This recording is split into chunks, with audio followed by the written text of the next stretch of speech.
Hello.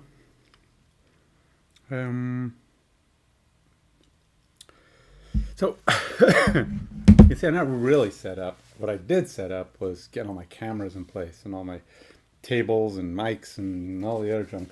That's what I was setting up during this ready to start up. And I had to finish eating my lunch, which didn't take too long, but still, a couple more minutes.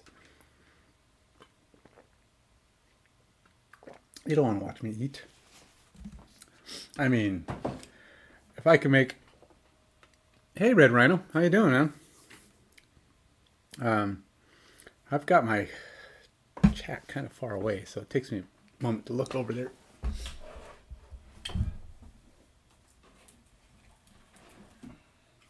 Trying to reposition my computer so it's not so far away from me, so I can read it a little easier.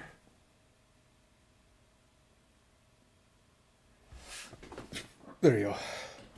We'll see how that goes. All right, so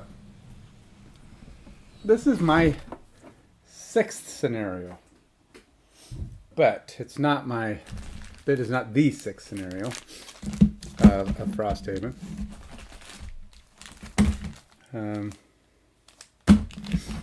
Have you played Frosthaven yet, Red Rhino?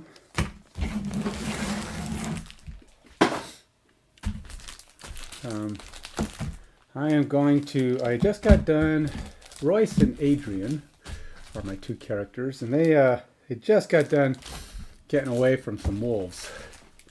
With the polar bears blocking their front, the wolves coming up from behind. It was close. And it took me multiple tries, actually. I could not, I had to write off the first couple as dream sequences.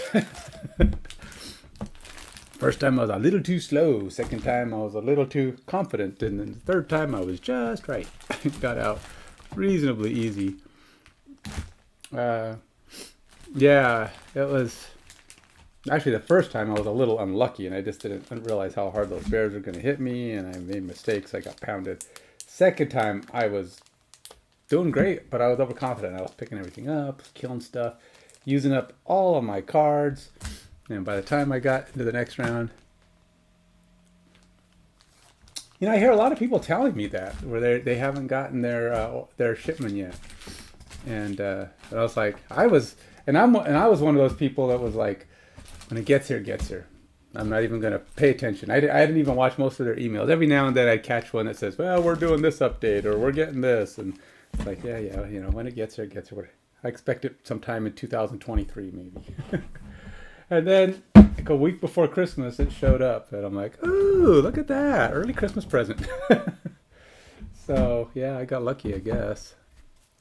And I was saying that I think it was because when I backed them, I was one of the early backers, but I didn't back for the whole thing. I was like, that looks really interesting. I have Gloomhaven, never played it yet. I started painting some of the figures, but I never actually played the game. I kept saying, I want to play this. I kept wanting to get a group together. I couldn't get a group together that was, you know, able to commit for that long of a period of time.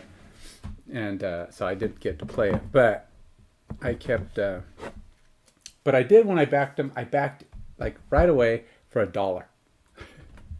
And then I thought, well, at least that'll kind of get me, you know, the notices and emails and stuff as it progresses. And I didn't really think too much of it after that. And then I finally said, oh, you know, towards the end, I go, let's go ahead and pay for the whole thing. Because I want to get this game. So I did. And got her. I was surprised. I don't know why. Maybe it was because I was in the right place at the right time or what. I don't know. I don't know how they do that stuff. Priorities. You know, I always thought this was a CMON game, too. I thought it was... I kept calling it CMON. I looked at the minis and go, they're pretty good. Probably not what I would expect from CMON. I expected them to be, you know, more higher quality or whatever. But turns out I was giving credit to the wrong company the whole time. They're Cephalofair Games. And I don't know why I always thought they were a CMON game. You know, there's no reason to believe that. It's just that it had minis and That was about it. I mean, just because there's a million games out there with minis, but I don't know why. Maybe it's because it is pretty nice. The production quality is pretty dang good, for the most part. I would like to have seen better quality in the cards, especially the small ones you're handling all the time. Like these monster cards, probably not too big of a deal because you don't handle them that much, especially if you use an app.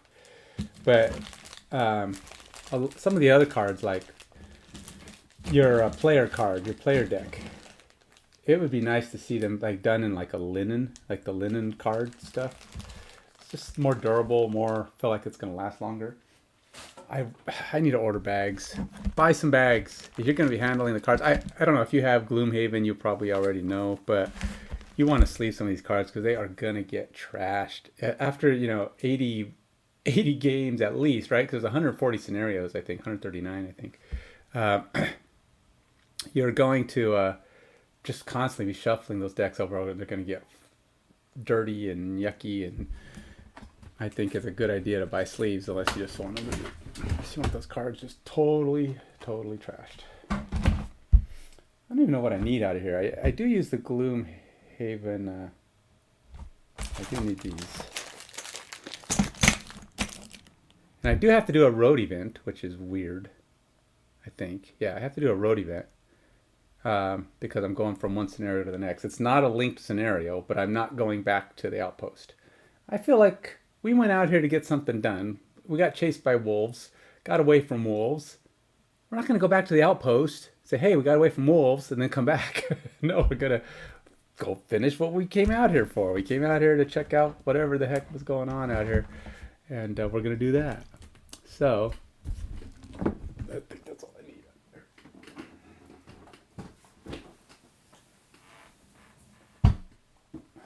Keep the monsters close.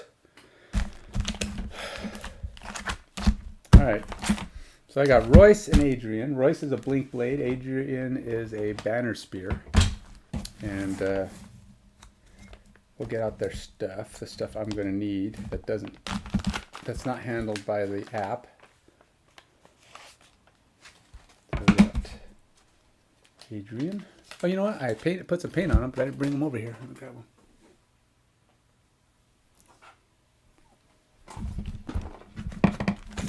There's Adrian and Royce.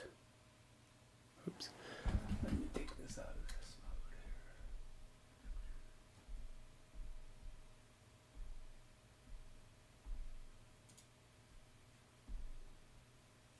here. Just so I can see better.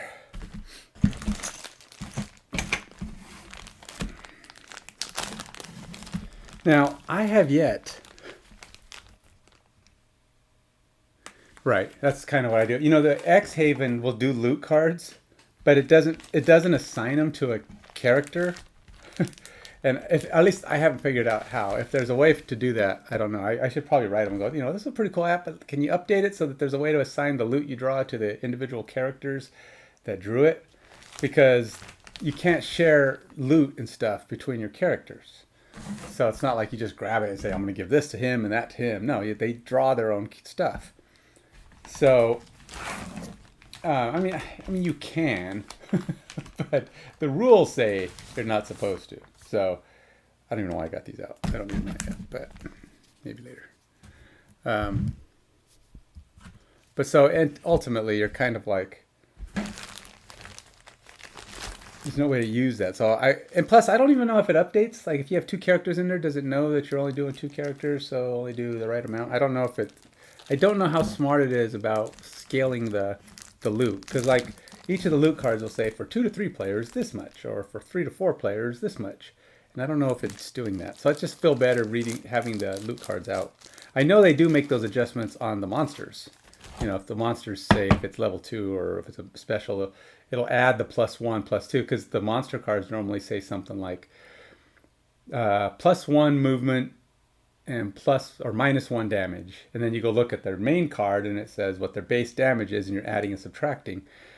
You don't have to do that with the app. The app will just do the math for you, and so it'll just say do this much damage and this much movement, whether it's more or less than the base. So it's kind of cool. All right, so I don't have any... See, here's the thing. When you go into these battles, you don't know what you're up against. So you don't even know what deck to build. So basically, I just use the same deck I used the previous time. And then hopefully I can figure out how to make it work. Because sometimes you want to scale it one way or the other, right? I'm going to try to get my sleeves. I was looking at them last week, and I just didn't order them. And I feel like, oh, dang. So I got to do that this week. I think it's because I never sized them. I have a little scale chart. This company size guide for board game sleeves. Compare your cards to the outline. So like mine, they're not quite small. According to their little scale chart here, if this thing is what you see is what you get, the small are almost too small, and the mediums are too big, and the standards are too big. I don't know. Certainly not square. They're not little. They don't fit any of these. It's like,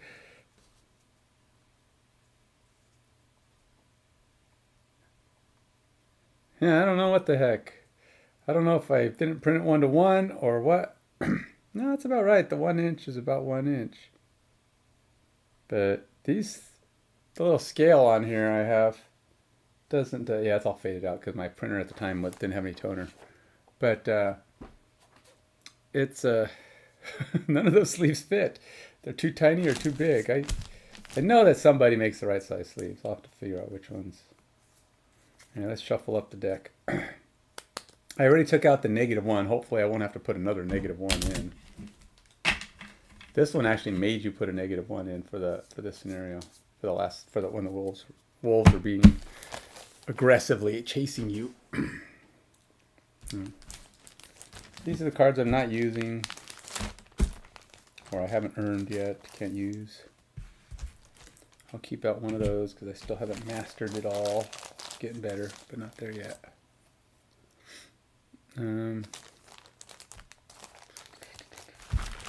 I do need... Oops, this is Adrian's. Or Royce's. What the heck?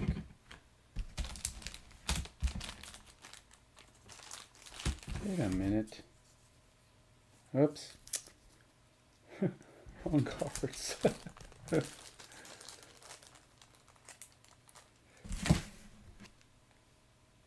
Yeah, these are his. I'm opening the wrong packs, man. I'm never gonna get out of this. Game's fast. This game's slow enough without me dilly-dallying. All right, come on, let's get on to the next thing. It takes a long time just to get set up, even when you think you're organized.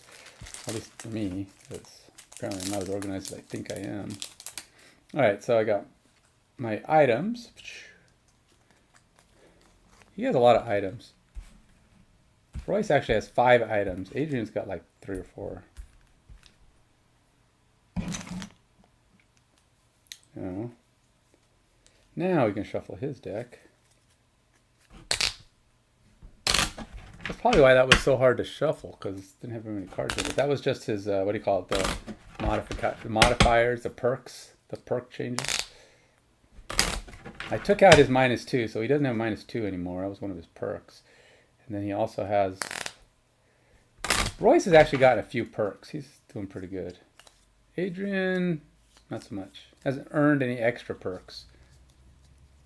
Just the one that came with leveling.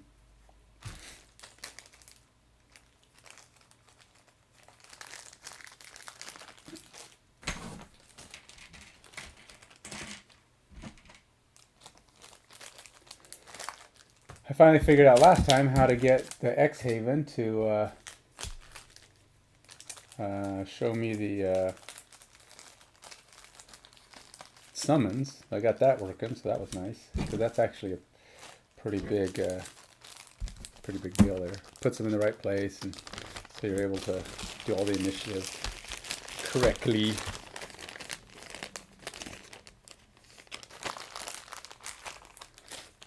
All right.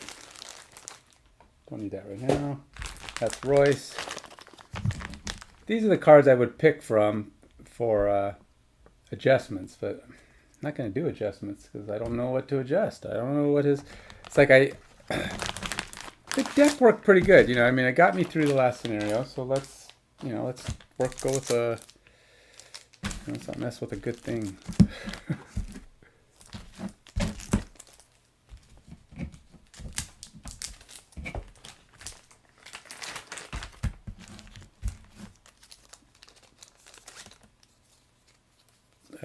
Adrian's got 3 items. She's got a stunning hammer. She needs to get some better shoes or a way to move better. Something that just gives her a few extra steps, you know? Even if it's just one, just anything. Because she is slow as mud. The biggest problem I have with Adrian is she just dilly-dallies.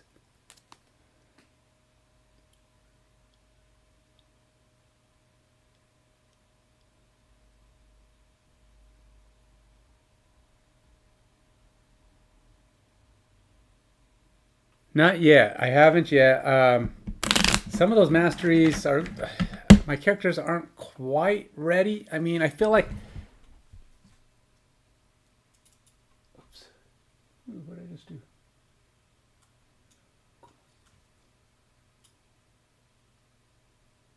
Oh, Lord.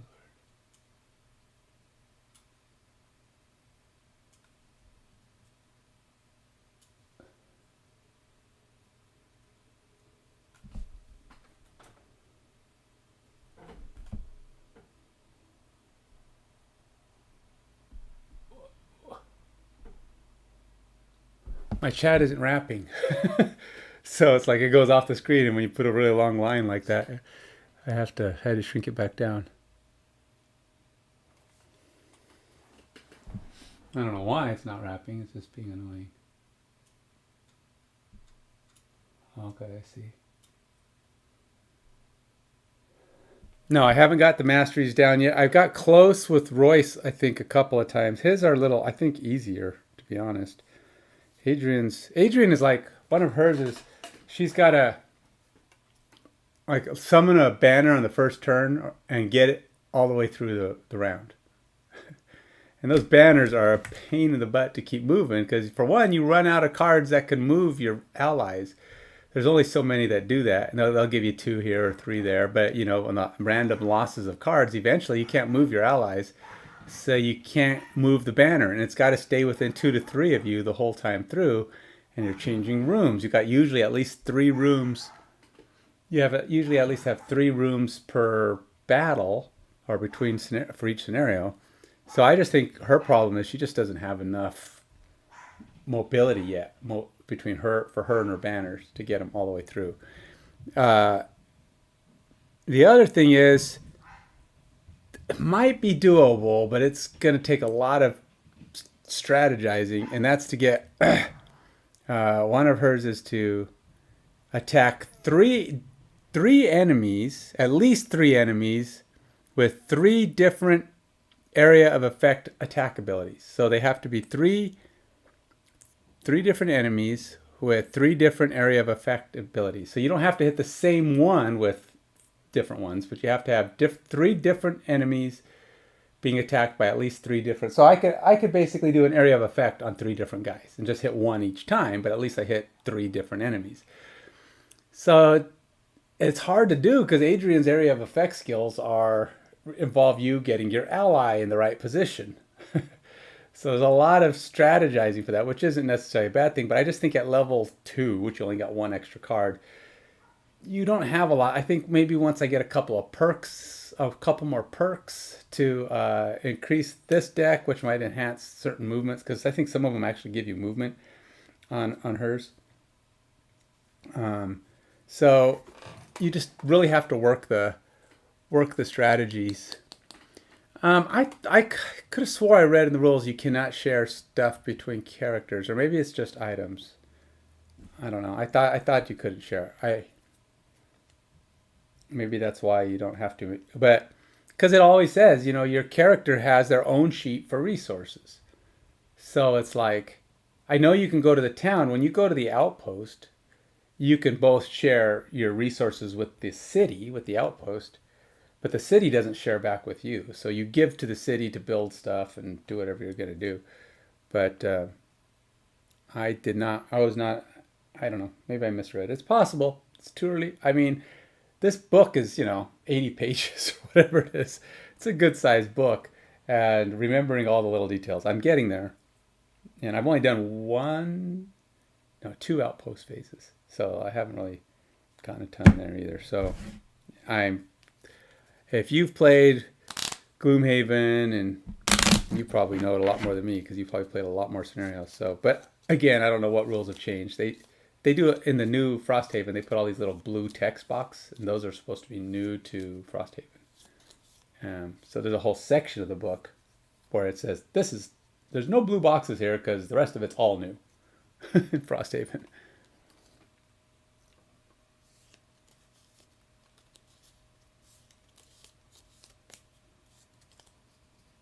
Take herbs back from the city? Sure, I'll take a look. I gotta read what my scenario is going to be here.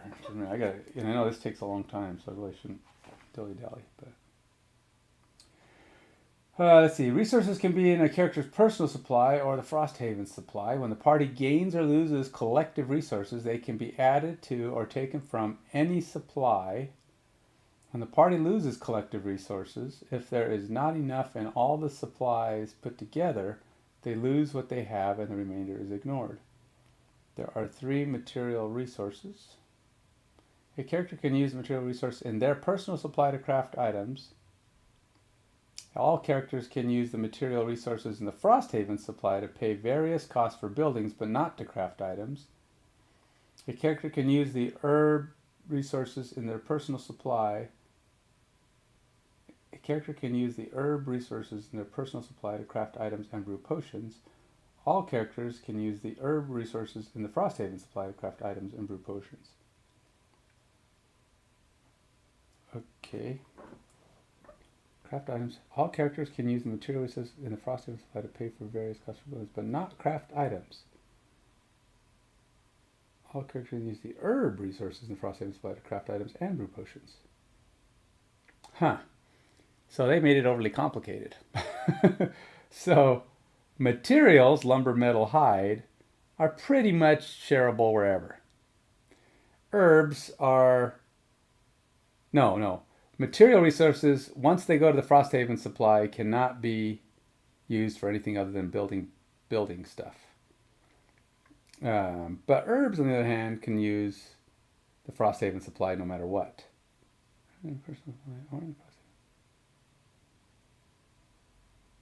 When the party gains or loses collectibles, they can be added to or taken from any supply. See, that's kind of silly then. Why does it matter? It says, when the party gains or loses collective resources, they can be added to or taken from any supply. When the party loses collective resources, if there's not enough in all the supplies put together, they lose what they have and the remainder is ignored. Okay, so you could take it from any supply, but then the metal says, well, you can't use the ones in Frosthaven. Well, what's the difference? I'll just take it from Frosthaven then and use it because I can take it from any supply. I don't know. Seems kind of weird to me, but okay. So it sounds like during battle, you're right. You could pretty much, resources are pretty interchangeable for the most part. That doesn't necessarily work for items. Because I remember it must be items that it said you can't trade. So once you have an item in your hands, it's yours. Okay.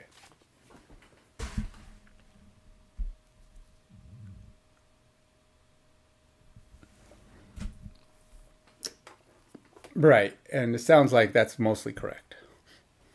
Or your herbs are just whatever, doesn't matter. Wherever they are is what they are.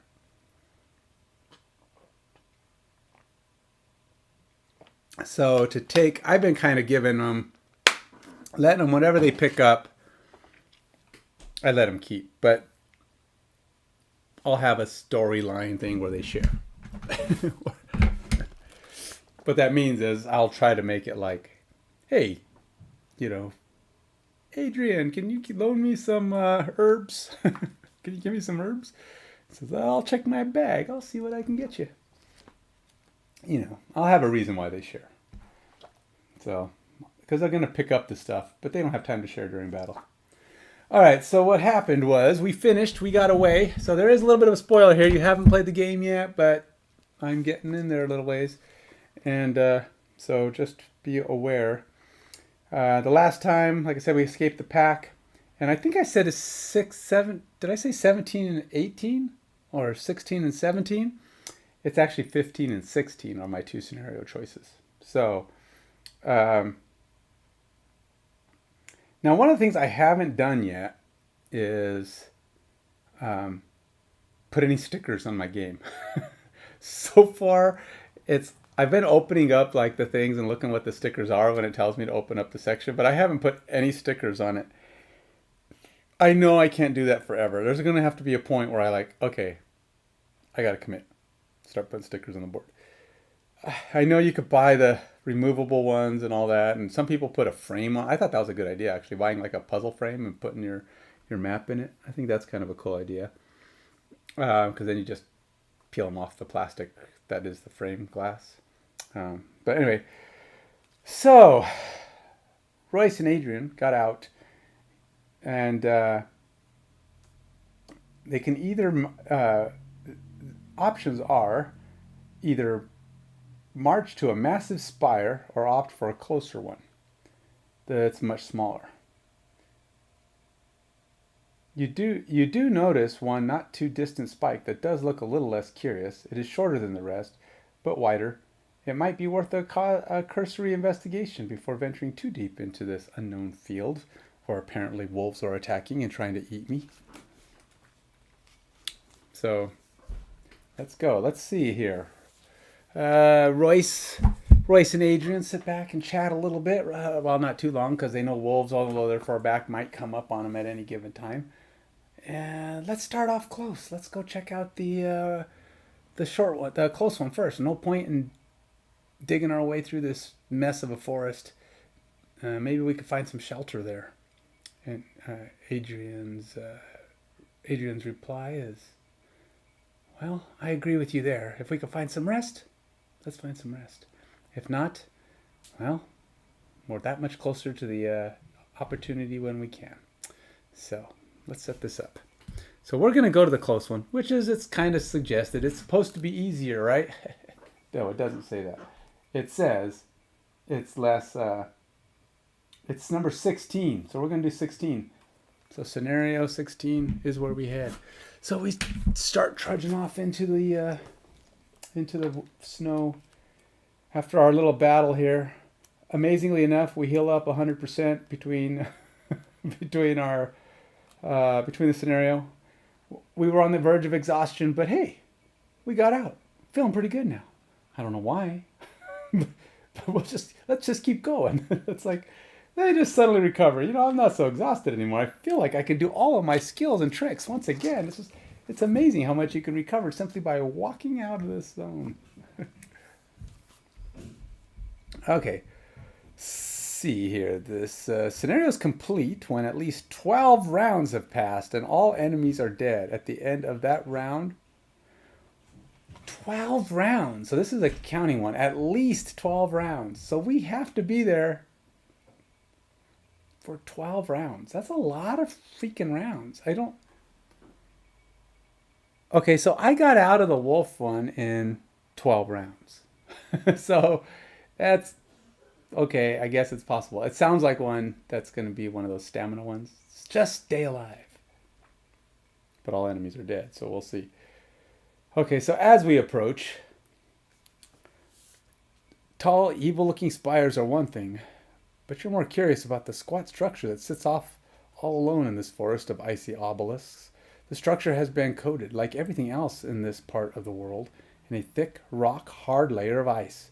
Beneath that, however, the walls appear to be made of some kind of dark metal, though there's no way to be certain without breaking through, so not having any better option, you get to work on the door. Your equipment takes a beating. I gotta keep changing my pronouns. Our equipment is taking a beating, but the door takes one worse, and its icy seal finally pops open, revealing a huge, lightless chamber. Inside, long rows of bizarre ruined machines stand amidst heaps of soot and broken glass. We move further on and discover a suspended platform hanging in the center of the chamber. It's an elevator, a circular metal disc. Waiting above a deep, not at all ominous shaft, and next to us we find a panel lined with long, unused buttons and levers. We start pressing a couple of the buttons, expecting no response. But surprisingly, a string of strange yellow lamps illuminate the shaft below and the platform shudders. We don't want to miss a free ride, so we jump aboard just as the metal disc starts to descend. We feel good, all things considered. We've conquered this with our muscle and wit, and we take a moment to bask in our own ingenuity. Strangeness of this place was no match for us, and yet, somehow, it keeps getting stranger. Strange, like how the lights in the shaft seem to all be turning red. Strange, too, how an alarm seems to be howling from somewhere below, and far stranger still is the way several panels in the walls around us are opening up to reveal large, rather unpleasant-looking firearms that seem to be pointing directly at us. Very strange indeed. Okay, so we'll set this up. There are special rules that we have to consider. Let's see. One of them is a fixed platform. It's descending. So we're basically going down an elevator shaft. The first part of this is us trying to, I guess, fend off the elevator shaft. So we got so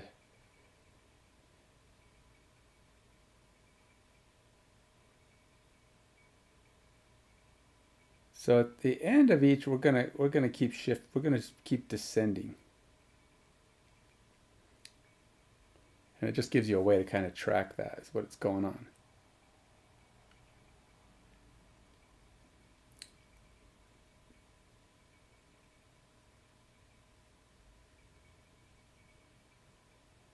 Huh. Okay, so yeah, we're going to set this puppy up. Let's do it. Oh yeah, we're going to need goals, right? Battle goals.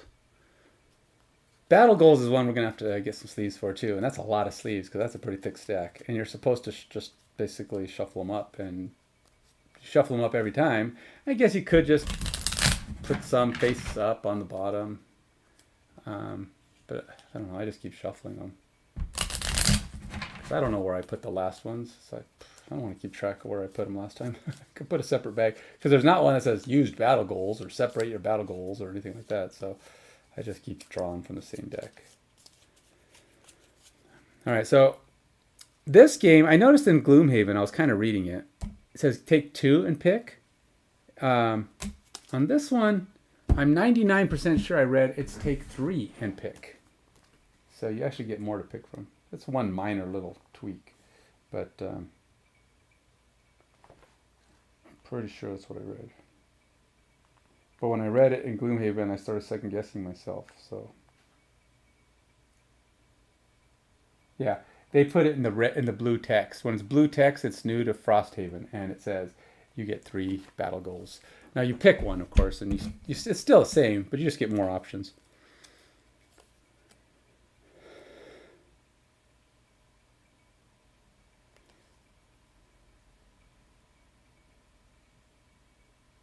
I tried to do Specialist with Adrian one time.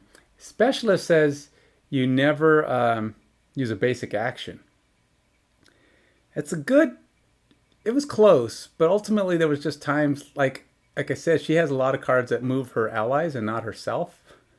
And sometimes you just need to move. So it's like, if that's the only card you have left, you can either rest again and burn through your cards, or you have to use the basic action to move. And she just doesn't have enough. It's tough for her to do that. The other double, if she wants a double checkmark one, Royce got one of those once. And they're nice because it gets you a lot closer to your next perk. This one says, never use your lowest initiative played card as your initiative card. Eek. Eek. That's tough. You gotta let everybody else go. Well, on the upside, she's a pretty fast mover anyway, so even her low, sometimes her bad initiative card is still pretty decent. She's got a couple. But I'm gonna try to do Dawdler. I think that's her best chance. Now, again, you don't show these cards to your teammates if you're playing in a cooperative game, right? So normally they don't even know. So if he wants to do the double check mark, never attack an enemy that has already acted in the round. Oh yeah, that won't work. Royce is slow as snot. He, for a guy who's a BlinkBlade who zips in, hits something, and zips out, he's almost always slower than Adrian, and oftentimes slower than the enemies when they move. Now I don't know what the speed of the characters I'm going up against are today, but I can't have him say he's not gonna attack an enemy that's already acted, or he may never get to attack. And he's kind of my muscle. He's the guy who goes in and does most of the damage, whereas Adrian's kind of trying to support and hit stuff from behind, or maybe get into a position to help do a multi-hit or something. Kill an enemy with an attack that has disadvantage.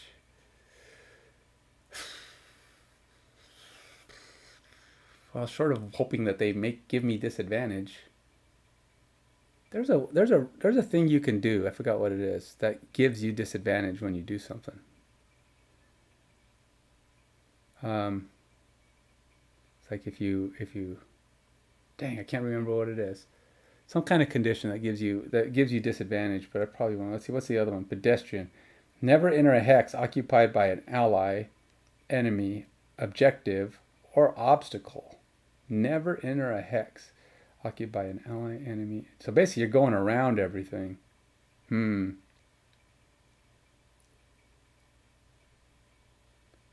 How would you enter a hex occupied by an enemy? Are you even allowed to do that? Obstacle or objective? Huh.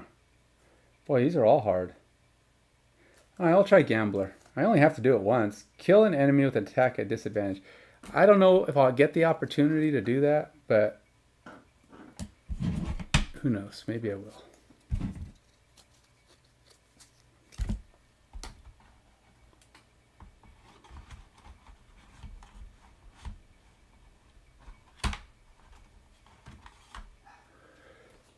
All right, so the only thing I need is loot.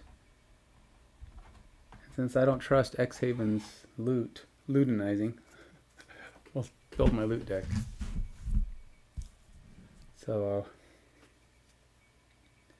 we do have a treasure in here somewhere.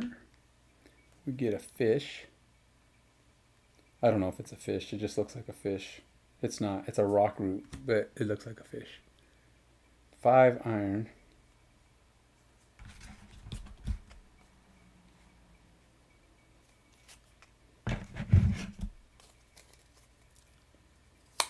Oh, which one did I say I'm doing? 16. 16. We got some ancient artillery, some flaming blade spinners, ruined machines are in here.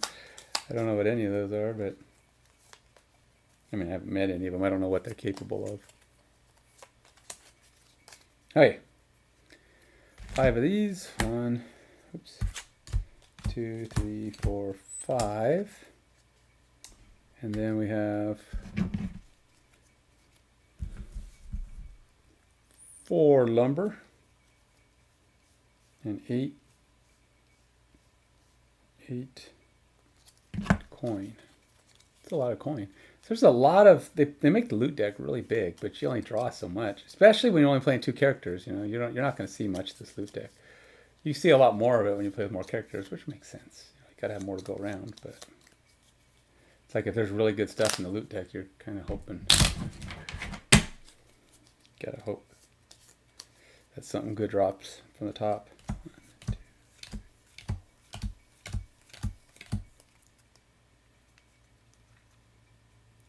1, 2. And then there's no hide in this one, so we just got lumber.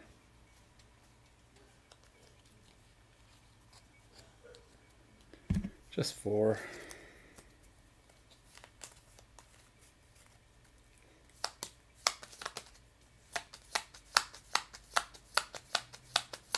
One, 2, 3, 4. All right, loot deck is defined. Besides, I like giving the characters what they pick up, so we'll just go with that for today. Who knows? I may change my mind on that. Okay, so that's everything I think I need from that box. And it looks like the character stuff I'm going to need is Ancient Artillery, Blade Splinter, and Ruined Machine.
Okay, there we go. Phew. Okay, Ancient Artillery. Okay, so really all I need out of these are the player tokens, because the cards and the cards and stuff are already in the app, but I will need the tokens for it. So setup, I need 15D. I think it's this guy. 15D. I'm going to turn it sideways because I think this is going to have a thing that goes on each side. So,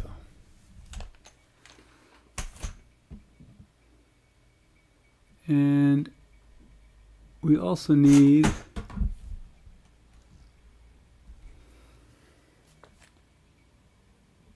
one B, which I think is one of these small ones.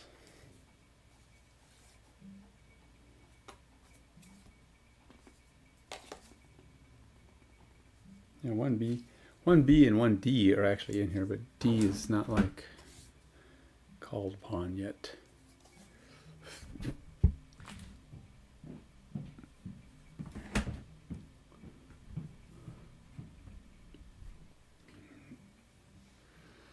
Okay, so the 1B tile is a fixed platform that tile 15D is descending past. Place 2 damage tokens to the right of tile 1B. 2 damage type.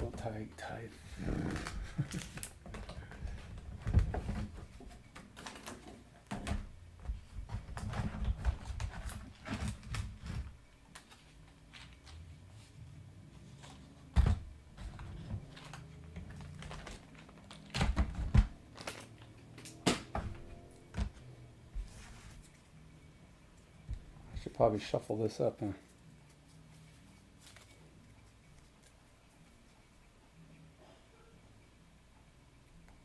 Oh, that's only part of it.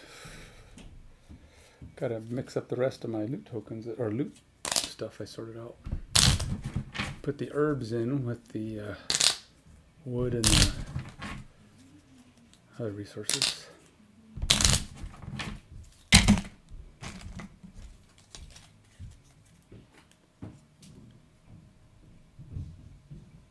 Ah, that's right. That's the thing. Thanks. You know, I forgot about it. I knew there was a way. I knew there was a thing that gave you disadvantage. Royce doesn't have a lot of range attacks, but he does have think he's got one. I don't know if I put it in the deck though. He's got like one range attack that does. It's pretty good because it's on the movement side, which allows you to have an option to do two range attacks, or 2 attacks where you can you do one from the bottom, one from the top, because he's got that. But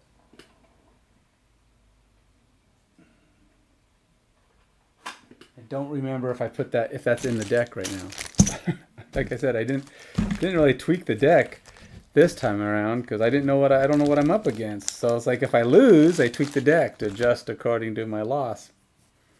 But beyond that, it's kind of like I don't want to read what these guys do. That seems cheating. You walk into an area, you don't know what you're up against. I mean, what the heck? It's like even in D&D, you've got to pick your spells before you go in. You can't just, you don't know what you're going to be up against. You go, well, they know we're going up in here. We don't know what this guy has, but we gotta do our best. Forget the rest. Oh, I'm trying to find a place to put these things. Okay. All right, so we're in the middle. We're going to go ahead and put, let's put Royce in the middle.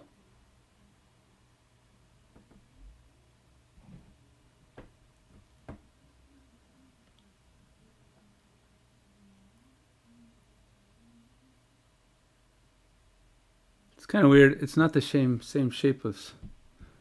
Oh, okay. They just made it way bigger. That's all they did. I think this thing is bigger than that thing. It's the way... Okay. All right. Technically, I mean, it's not different. It's just...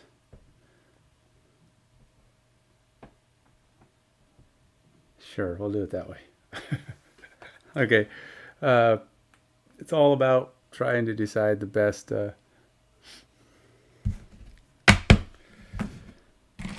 best way to do this.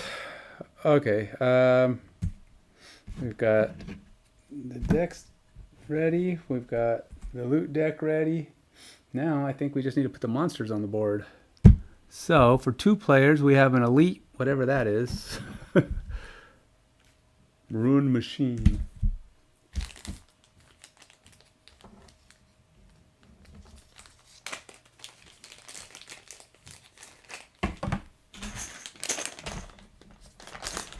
Now, I'm going to try and play fast. Once I get it going, I'm going to try. I don't know what fast is. Fast is just make decisions quickly, player stuff. Try to just keep moving. So I don't always, I will apologize in advance. I don't always check my... Okay, so there's usually, yeah, it's about normal. It seems like there's almost always 3 bad guys in every room that you go to. Pretty standard, so at least so far. All the ones I've played so far, you always have at least 3 in a room. Except now, not totally true, because the wolves, you only had 1 guy in the final room, but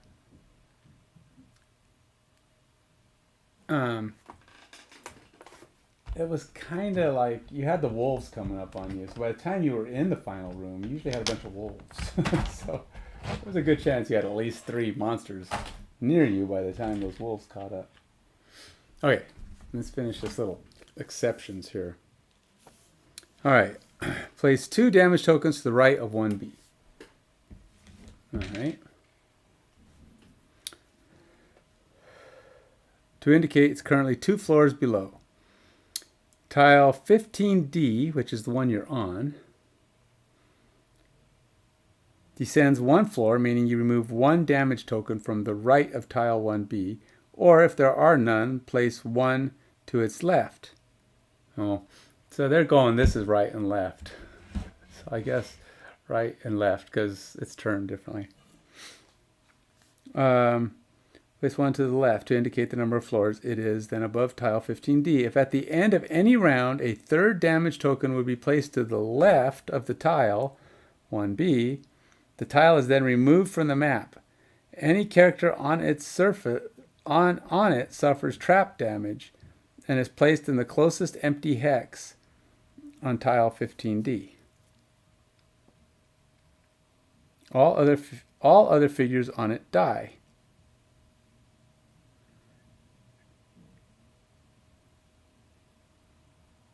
If there are none other, place one.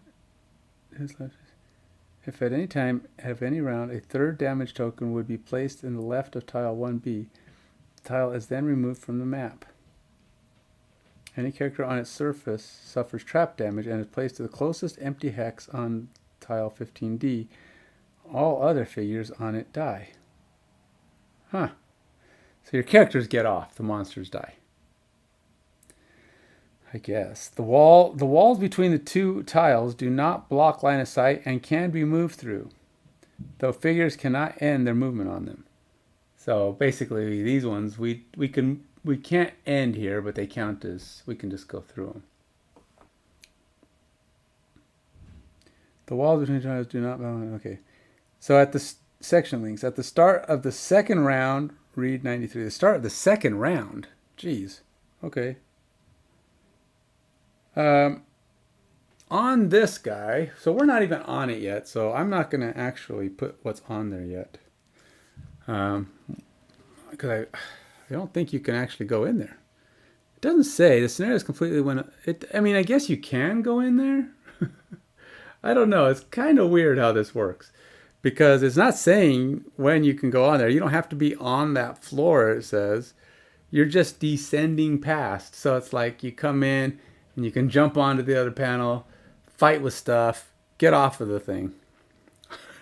That's how I'm reading it, because it doesn't really say that you can't just go on there. It just says at least 12 rounds have passed and all enemies are dead at the end of that. So, I mean, ideally you kill the artillery before it shoots you to hex, right? So it goes like for, what they say, 5 rounds. If at the end of any round a third token would be on the left, so 1, 2, 3, 4, 5. So for 5 rounds, you're passing this one. So you have 5 rounds to kill what's in there and deal with what's here. So you probably want to deal with these, kill what's in there if you can, and get out of there. So you're basically trying to destroy all these things shooting at you. That's what I'm gathering. And I'm gonna wear these. I know my eyes are kind of sore today for some reason. So, all right. On your marks, get set. I'm going to actually set my timer. I'm going to see how long this takes. Clocks. Timer. No, not timer. Stopwatch. Ready? Go. And in the meantime, I don't need that. Just use my clock. Okay. All right, so we're descending in. We jump. We start this thing up. Hey, we got it moving. And where do these guns come from? Quick, take them out. So let's attack. So we're going to try and deal with these. Prep to deal with the guns. Okay, so one thing to know on this X-Haven, I have 13 hit points on Adrian because he's get +1 from his cloak. But X-Haven doesn't let you add to your health. You can't go above maximum. I tried. It won't let me do it. So there's no way to change my health. It just says, hey, you're second level? Okay, you have 12. But I'm like, I'm more than 12. I'm better than 12. I'm better than that, man. So, I don't know. Let's pick a spell. You know, this is one where the banner thing might be possible. Because, in theory, I'm just staying kind of close. I don't have to go real far. So I may not have to move my banner as much. I'm thinking of trying it. That's a mastery that Adrian has. Declare fast for... Oh, no, that's the other guy. Different abilities. Perform a banner summon ability on the first turn. So let's get a banner out. Oops, did I not even bring a banner? I didn't even bring a banner. I didn't bring a banner, man. Because banners were stupid when you're trying to run from wolves. I didn't actually think about that. Because I tried to run from wolves, had banners, and they were just slowing me down. I couldn't keep up with the banners. What else do I think? Attack with attack enemies with different. All right, we'll try that one. I mean, it's like you can try any. I have multiple of those I can try. So, um, do do do do do do do do do. Some of them, the positions on these guys is weird. So it's like you can't really get some of these angles, which is annoying. Annoying. Which makes sense. I mean, they're on the wall. What can you do? So getting around that guy's going to be rough. All right, let's do this one. What did I do? Never use my lowest initiative card? Ooh. Never use my lowest initiative card. And I don't even know how big these guys are yet. How big are they? Let's see. We got to put in. We got 2 normal of those guys. We got number 8 and 9. And we also have a special one, number 10. I grabbed all the big tiles. Okay. They're not huge. Oh, wait. They are pretty big because I have to go in here and change their level to 2. Okay. Yeah. Yeah, they're decently sized. We definitely got to take out that elite one, though. I bet it hits hard. How much damage? 2. But these things are just shooting at you, standing there shooting, I bet. They don't have natural range, it says, so whatever the card has is their range. I haven't gotten down to the next level, but I assume those things are shooting at me too, because it doesn't say that it's a cross point. It's just a thing that's there, so I need to probably put these guys in. I think these are... Basically, they're just shooting at you from wherever. So it's a big area. You're coming down, they're shooting up at you, and you keep coming down, they're shooting at you, and then you go down below. So these ones are, I believe, how many of these are there? 2. So I actually have 5 guys I have to contend with all at once. If these things are... It doesn't say they're not. So I really don't have any reason to believe these guys aren't present. Shooting at me. Has yeah, it just says a platform, place 2 damage tokens to the right, to the floor, to contain me, remove 1 damage token from the right. Yeah, it just says they're all there. So really you're just trying to kill this stuff before it kills you, and there's 5 of them, so that's scary. That's 5 things I gotta deal with, and I gotta deal with them fast, and they're all gonna be shooting at me, I'm sure. So hopefully it's not too terrible. Well, let's see what we can do about that guy.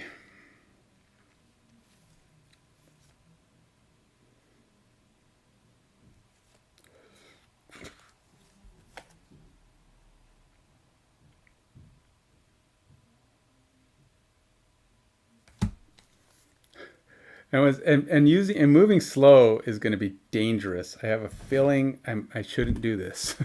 It's like, yeah, I'm not confident in my in doing this. So we got to add 2 of these guys. They're both normals, number 3 and number 6, and they are level 2. Ugh, not looking forward to it. Okay.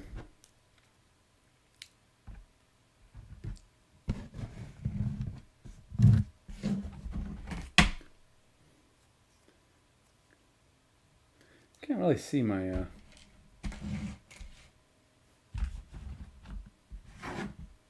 I want to be able to flip those so you can see them. Keeping everything on the camera at least a little bit. Yeah, all right. All right, so he's going to try and do something kind of quick as well. Some way he can move. All right, here we go. He's got 1. If I go slow, though, let everybody go slow.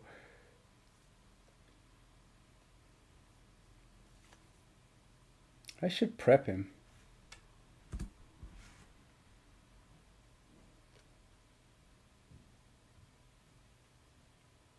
If I go slow,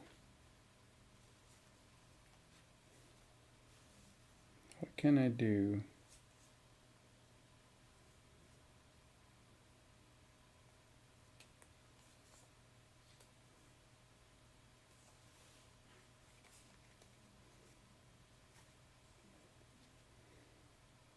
Yeah, let's do that.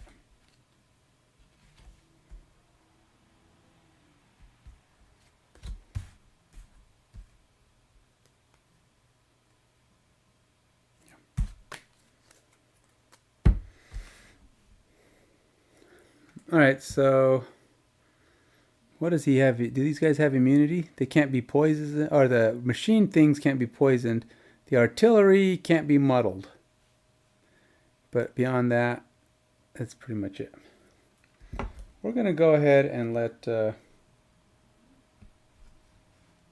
Royce be a 12. So we'll say, all right, so Adrian is a 69, and Royce is a 12.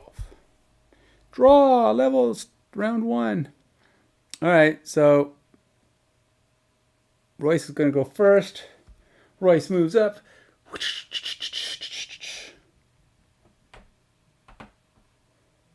And just doing a simple, oh wait, turd buckets. I shouldn't have done that. Oh well. Done is done, man. Well, actually, I could actually do...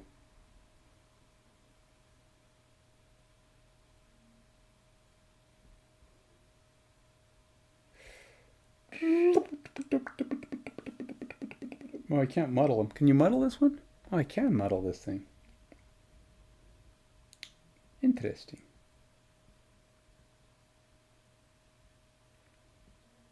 Not that, do they even move? They do move. Huh.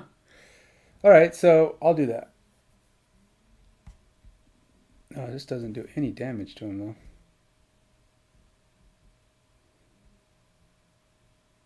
It's either one damage and 2 damage with 2 tries. Nothing special. Or I can just muddle him. Alright, let's do the 1 and 2 damage. I shouldn't have done that. I forgot what I was doing. I read the fast side and shouldn't have done the fast side. I don't think I have any other option to not do what I just did. Yeah. So, if I'm going slow, I will actually just move all the way to here with my slow action. I'm using experimental adjustment. So he's got, at slow, he gets a +2 plus his regular 2. So it's 4. He's moving 3. He's going to move behind him. He's going to do a twin strike, which is kind of a weak twin strike. But we'll see how it goes. So for 1 damage, no damage. Now he's going to hit him again. No movement in between. This time it's 2 damage. And it's 2 damage. So not a big hit, but it's something. On the upside, he's in position for me to do something else. Okay. Now it's his turn. The machines are going to do whatever they do. They actually don't have a ton of movement. So this guy is going to take a shot at Royce, the elite. He does 2 damage. And that's pretty much it. Nothing special. But he's going to do 4 damage. Freaking French fries right out the gate. Oh, and I didn't decide if I was going to use my leather armor yet. Obviously, it's too late now because you're not supposed to use it after you've drawn the card. So, yeah, I'm taking 4 damage. Yeek, on a guy with only 9. Nope, I can't. I gotta do the 9. I'm gonna do it. I hope it's not a mistake. It's a little early to take that kind of a hit, but what can I do? Hopefully, there's no more +2s coming up. That's all I can hope for. And then now the 2 smaller guys, they don't have any range on this attack, so 1, 2 to close in, 1, 2 to hit. He does 1 on Adrian. -1, 0. So he's going to do the big nothing. Adrian blocks him off with her staff. And so now it's Adrian's turn. Adrian is going to move to here. And that's pretty much all she's doing with that, except now she's going to do a pincer move. Now, pincer move on this guy means 5 damage.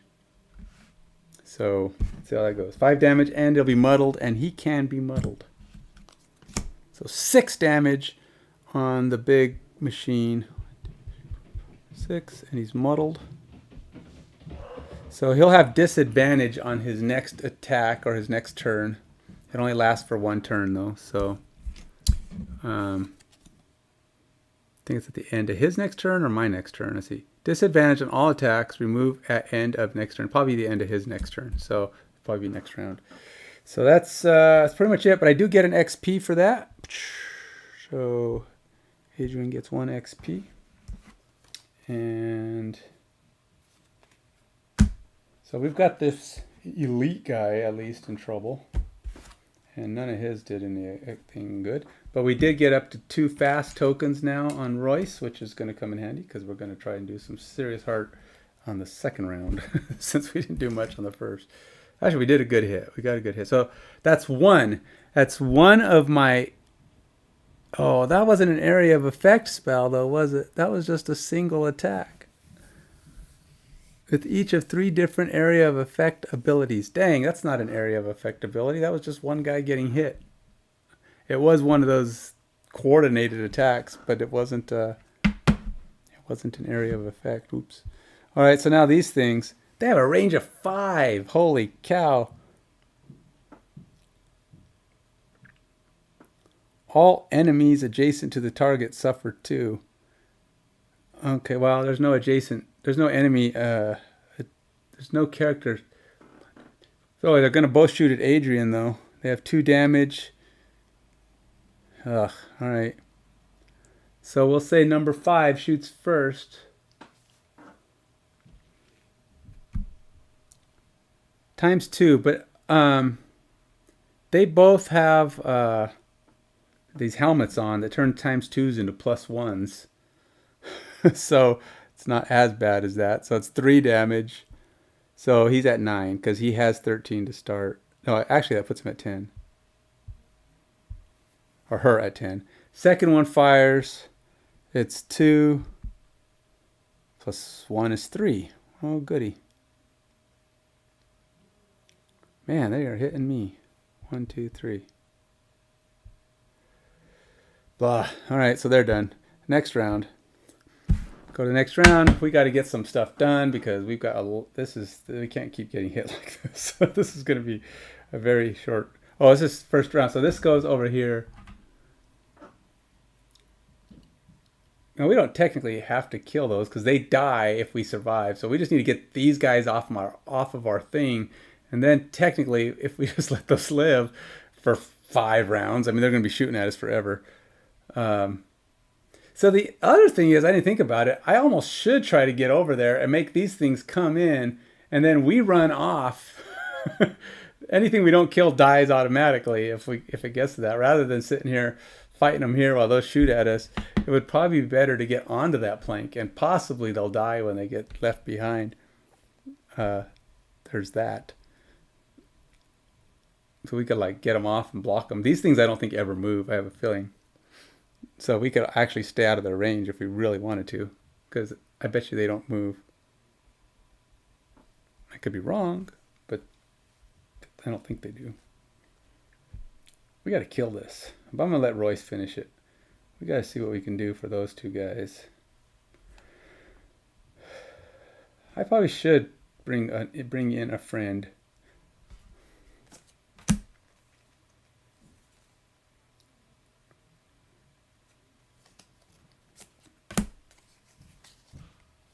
I can't use my lowest, so we'll do that.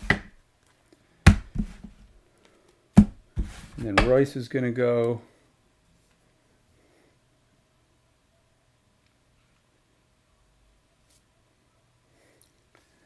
Royce should probably get something set up here.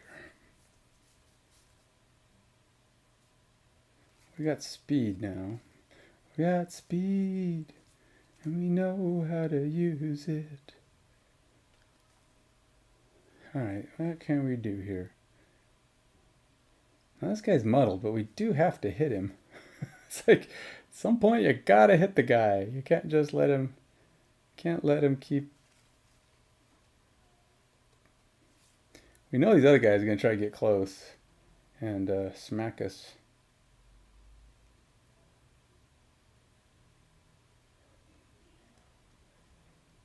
All right, let's do this.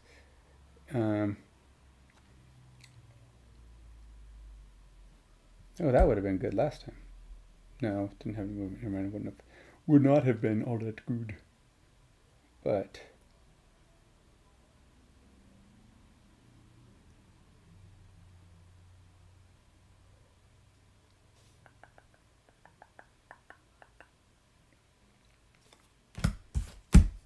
I'll let Royce move slow. I'm going to try a maneuver.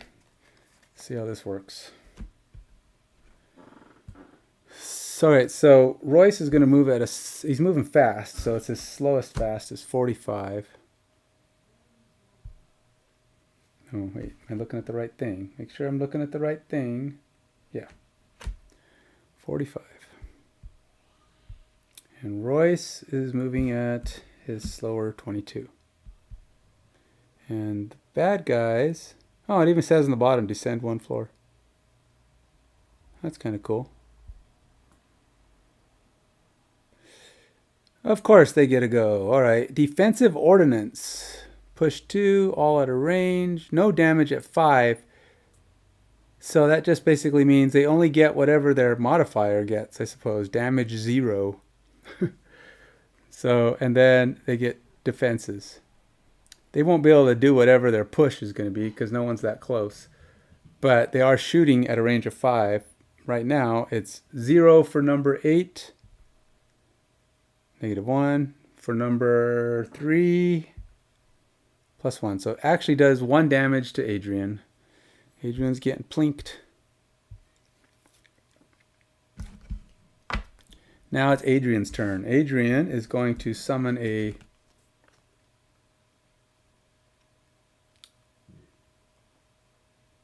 It's going to summon his torchbearer. I don't know if the torchbearer is going to live long enough to do anything useful. I'm hoping.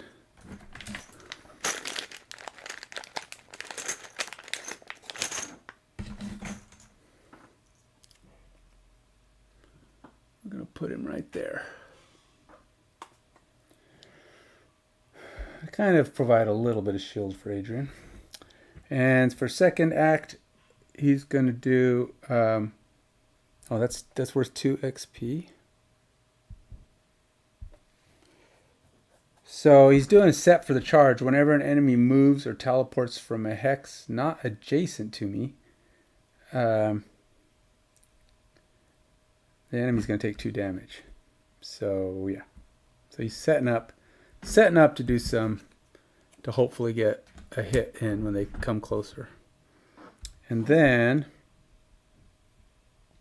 that's it for him. Not actually doing an actual attack. So he's done. He's done. And now the creature. Now the creatures can move, but the elite only does 1 damage this time.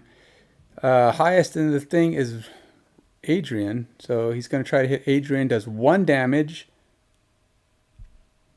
+1. So 2 damage. Oh my gosh. Adrian's taking a beating. I gotta do something here. All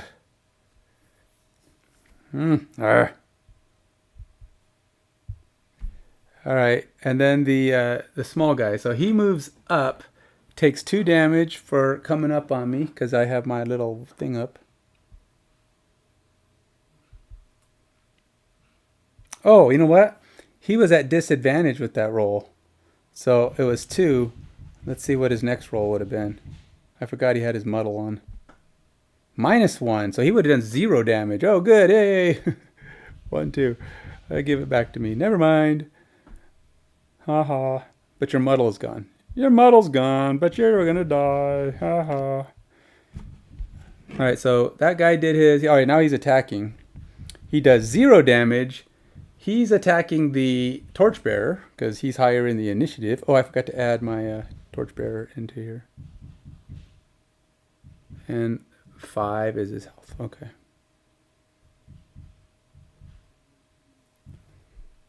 And so now this guy's going to hit him for 0 times 2. Ha! 0 times 2 is 0. You can't even hit a torchbearer. The flames in his face distracted him. So I'm going to hit really hard if I can hit you at all. Or more like, I will destroy you. Can't find you. So, okay. Now we got the second guy. He's just going to advance 1. Uh-oh. Kind of misguessed that one a little bit, because he actually has to go towards Adrian, because the closest one. They're both 2, but he's higher in the initiative order. So he's going to try to hit Adrian for 0. Oh, but he takes 2 damage because he came up on him. And then he hits him for 0. Plus 0 is 0, so no damage. Hui. So now it's Royce's turn. Let's see if Royce can make something of this situation he's gotten going here. Yeah, I'm going to have Royce shift, use his speed. He'll just move up to here. He'll just do a regular move on that. And then he's going to, he gets to attack both characters at advantage. So it's going to be 3 damage on both of them. He's going to first try to hit the obvious one to try to kill it, the elite. So it's 3 plus 1. The elite dies. He's gone. Not so elite anymore, are you? And now he tries to hit the other guy for 3. Oh, these are actually at advantage. So technically that's part of it. Would have been 0. And then this is 0 and 1. So he hits him for 4. And he hits a second. Okay, so this guy died. And number 8 takes 4. That also dies. 1, 2, 3, 4. And he gets an XP for that. Now, one thing I can't remember for sure is it says you have advantage and plus 1 damage, and you get an XP. Now, the assumption is the plus 1 is on the attack for both attacks. Same with advantage. Does that mean I get the XP for both, or am I just getting an XP for doing this? I think it's just I'm just getting it, because you only get 1 on the others when you do 2 attacks. But it's just kind of weird. It's kind of like, it's not totally clear, and yeah, I'm of the feeling that it'd be nice to be able to get the extra ability, but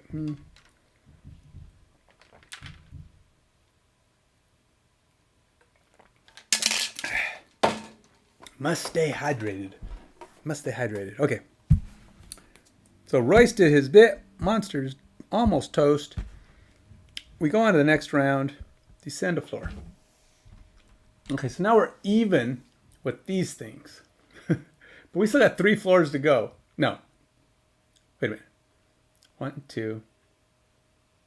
1, 2. But I said only put 2. Wait a minute. Did I read that wrong? It says, place 2 damage tokens to the right to indicate you're currently at 2 floors at the end of the round. If there are none, they're placed. If at the end of any round a 3rd damage token would be placed to the left, the tile is then removed from the map.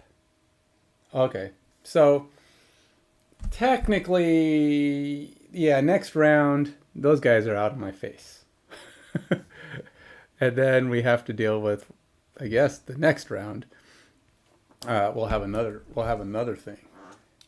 Because then that's when we come in and we do that. If at the end of any round, a 3rd damage token would be placed to the left of tile 1B, the tile is then removed from the map. Any character on it suffers trap damage. This place the closet empty, all empty. The walls between the 2 tiles do not block line of sight and can be moved through, though figures cannot end their movement. At the start of the set, oh wait, shoot, I forgot to do something. Second round. This is the start of the 3rd round, but so I'm actually a round off. But I was supposed to read 90.3 at the start of the 2nd round. I'm off already. Look at me, I already messed up. Get through a scenario without messing up just once, Ken. Can you do it? Can you do it one time? 90.3. Bullets ricochet off the walls. You do your best to avoid them while trying to disarm the security system that's trying to attack you and beat you the heck up. But being on an elevator isn't making it any easier. The platform continues to descend as we fight, and now a shower of pebbles and dirt has begun to fall from overhead. The rain of debris seems relegated to only one section of the lift, but we don't know for how long. And that's that. Okay, so pebbles rain down at each A. This has no effect yet. Okay, so it's not doing anything yet.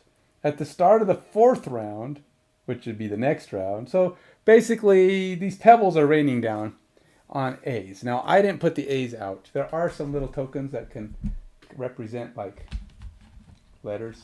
I think it's these things.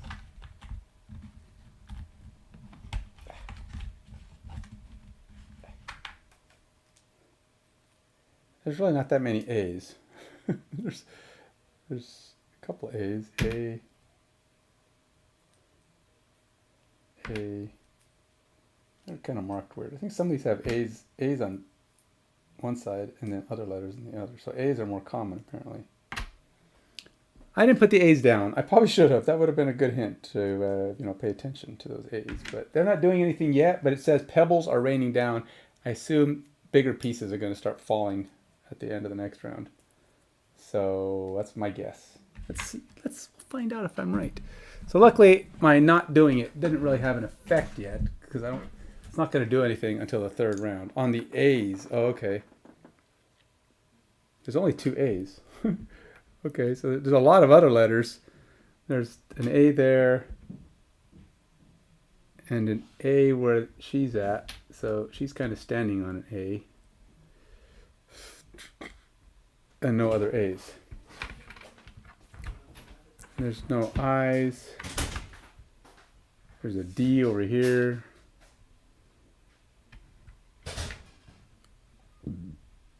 And there's an E right in front of the G.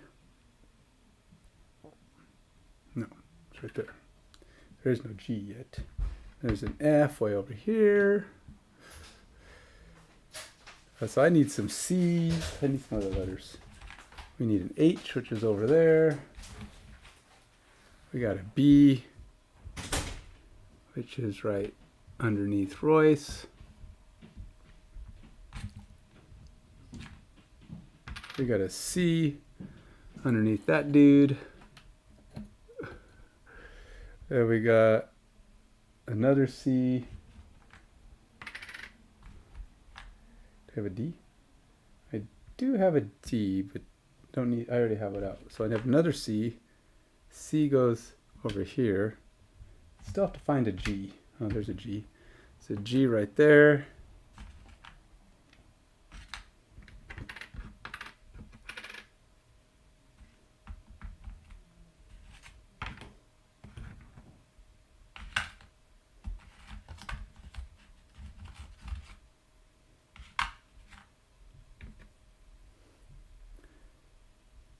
I don't know where another G is. These A's are on 2 sides. And that's a G.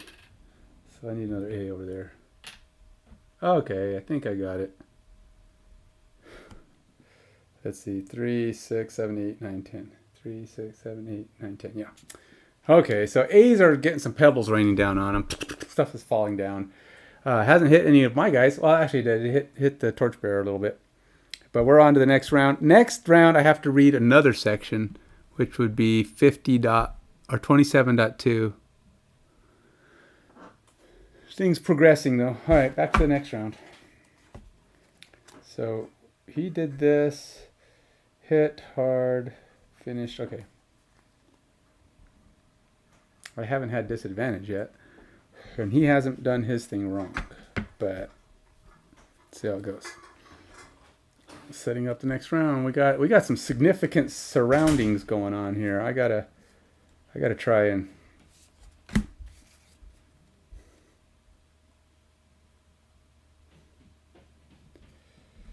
oh, that's gonna be slow. Those guys might not even be around when that fires off. That could, but that one's not any faster. much harder to get in position for. Huh. Yeah, well, we'll try this one. What's the worst that can happen? It could not work.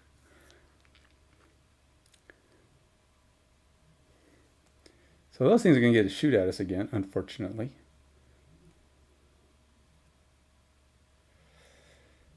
But let's, oh, you know what I should do? Oh, I really hate not being able to use my faster attacks. That's sucky. Oh, there's only one left. He actually killed this guy. That guy's done. I don't know, but I forgot to take him off the board. Because, yeah, I killed him with Royce. So there's only one guy left in the room with me. But, all right.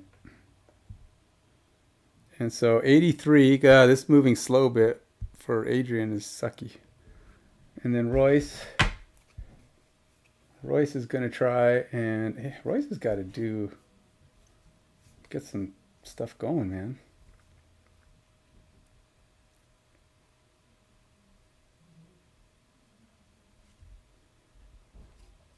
You know what? I'm gonna.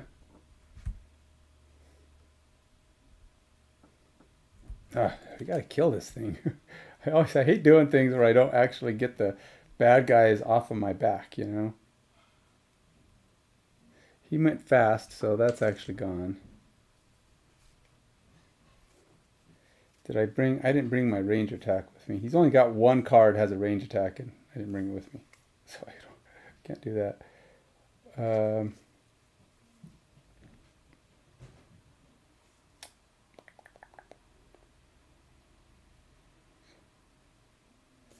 I don't do that. I'm sure they're going to get kind of tough. I need to do... Oh, I know what I could do. No.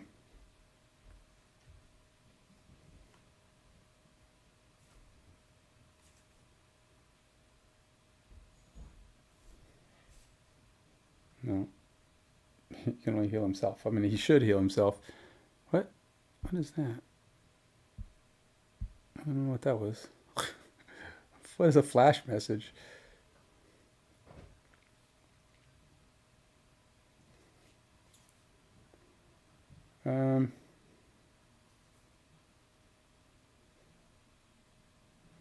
Well,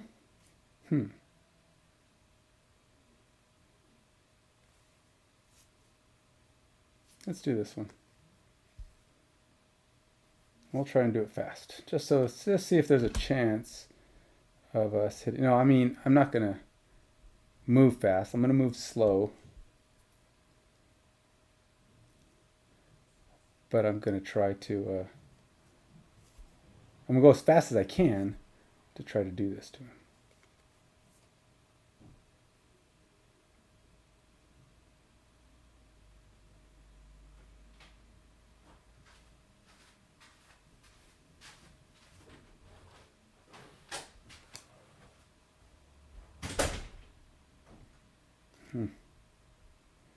If only he had movement. It's like he's not in the right place. Oh.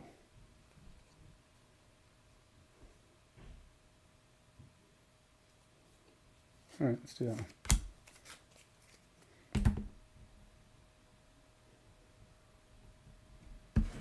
Okay. He'll try and do it as quickly as he can on the slow, so it's 50. This is better, but not great. So those things are going to shoot at us again. Yay. Oh, now they're launching a grenade at me.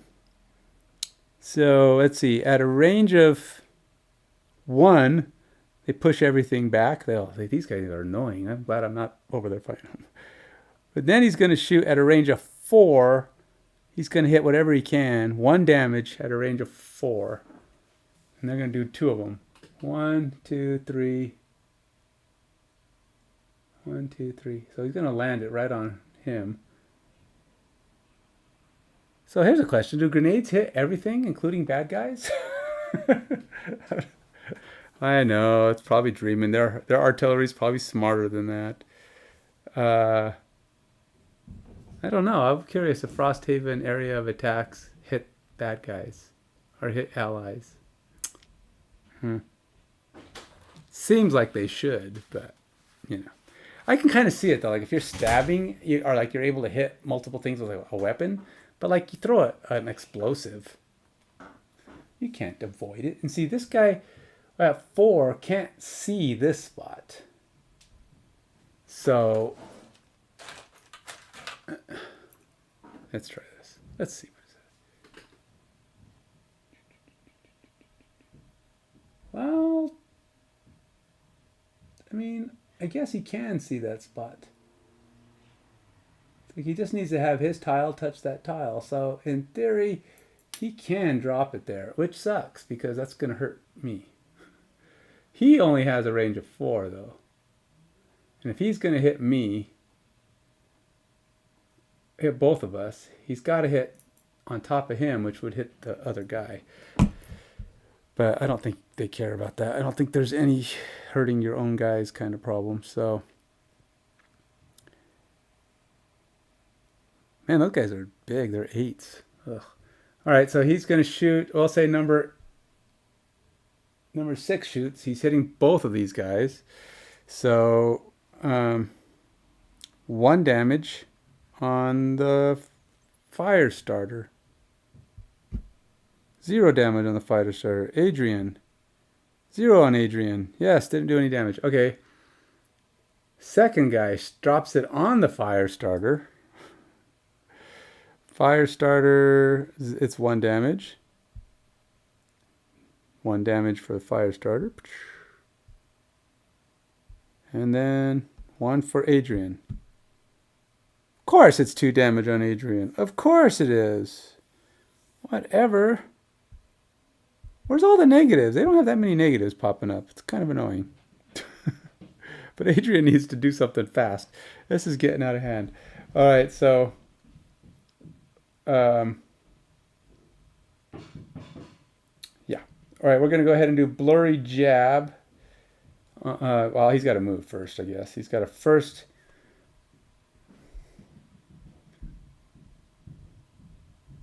He's going to move 2. He's going to move right there. He's going to move 1, but that's good enough. Now he gets to do trigger. Oh, if I spend 1, he gets to trigger the fast effects. He went slow, so he didn't have to spend 1.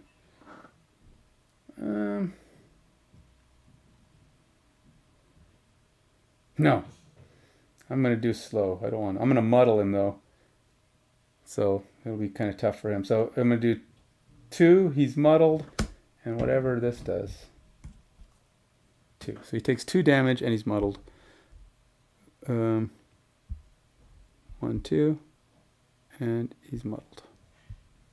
And neither of these guys is done yet. Let's see. That's so da.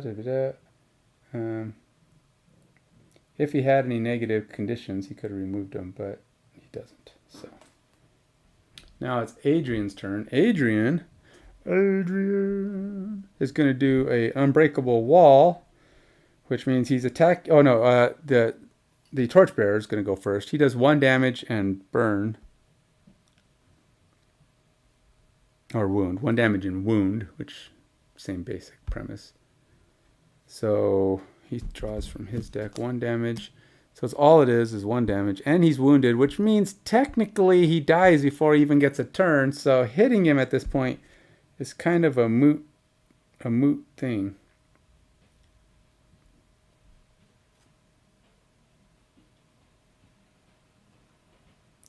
And those guys...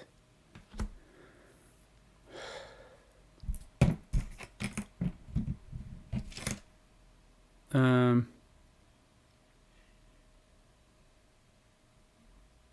think that only lasts till the end of the turn, so I don't have enough action. Let's see, if the attack ability was performed, all adjacent enemies suffer trap damage and the ruined machine dies. Oh, self-destruct. Yeah, he's going to die before he gets to fire off his self-destruct, though. So, near me. You're going to die at the beginning of your turn, buddy. You're not blowing up. You're just going to falter before it ever happens. I guess I could do this just because it gets me an XP and gets me one of my 3 times through using these. So, unbreakable wall on that dude. It's only going to hit 1, but I'll take it. So we got our ally sitting there, and I've got me sitting there. It's 3 damage. It's 1 XP. And it does, hit or miss, you die. We're going to push you back 1 space, though, if you know, whatever. Oh, man, this would have been a good attack. We did a lot of damage. +1 for each adjacent ally. So we actually did 5 damage to him. Fell over. That did not work for him. Oh yeah, and we got a loot from the last turn that Adrian Royce was standing on. Alright, so loot's done. Now we're going to go ahead and now we got to do the 4th round, and we're supposed to go read 20.7. So he went, he's dead. And we go to 4. Alright, so we did that, and we go read 20. Pebbles Rain Down has no effect right now. But 27.2 at the beginning of round 4.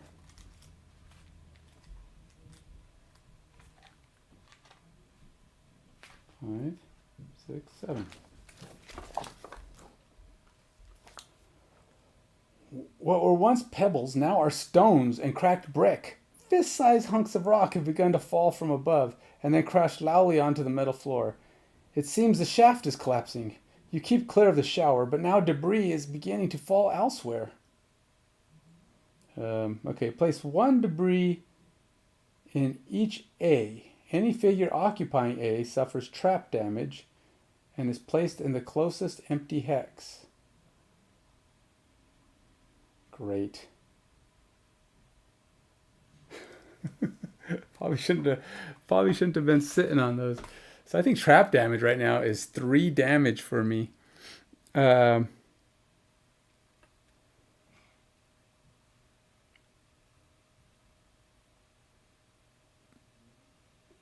don't even know what that is. What is that?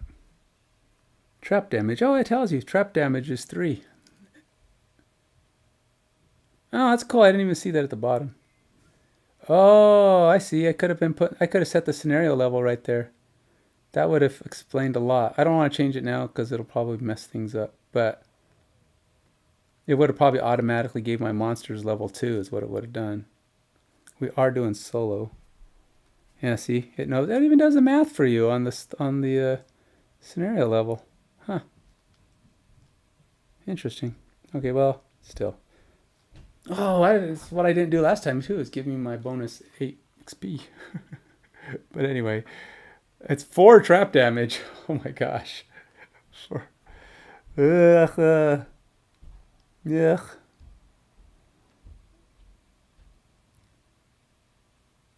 2 hazards, 8 experience added, 3 gold coin value, 2 value. 2 level. Okay. All right, so let's do this. Debris. Let's drop some debris down. See what kind of damage it does to my people. I don't know. What's the debris look like? Debris.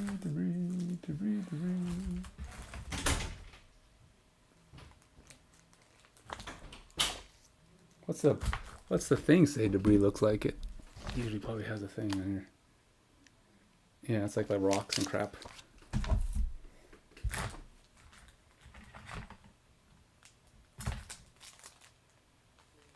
Yeah, looks like it.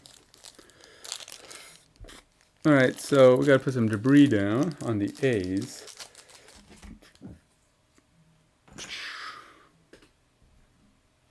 Who else is on an A?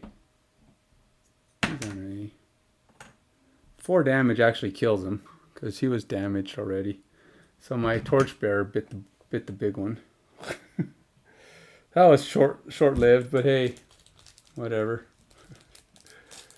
He did sort of, kind of, in a way, help. So do I need to still mark these as A?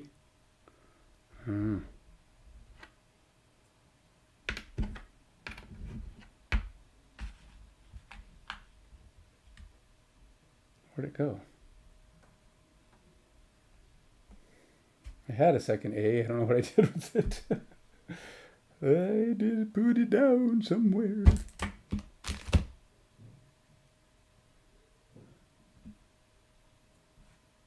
Guess we'll use that one.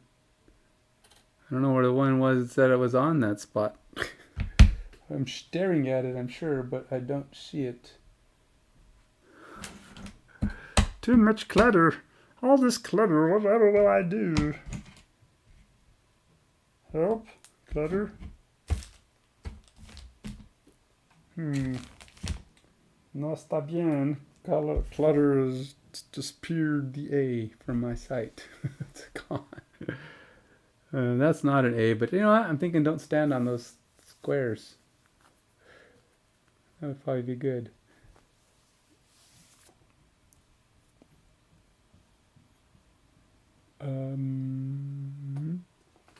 Yeah, I really don't know what I did with it. I mean, I pulled one off of there, but it's vanished. Did I drop it on the floor? Nope. C'est la vie. It's around. Probably find it. Probably did it drop down the middle? Nope. Too much of a distraction. I hate that, but I don't know where it went. It's like it was there and then it's not there. Oh, maybe. You know what? I think this isn't supposed to be here. Yeah, I just pushed it off to the side is all I did. There was only the two A's. 1, 2. Yeah. Okay, so one guy got flattened by the by the thing, or killed, or whatever you want to call it. All right, so, and then what? At the what? It says do something else coming up. These are all pretty. Place 1A, have a close stand. Spawn 2 rune machines at each H, and 1 rune machine at each G. Oh my gosh! Wait, 2 rune machines at each H. And 1 rune machine at each G. These are normal for 2 characters, elite for 3 characters.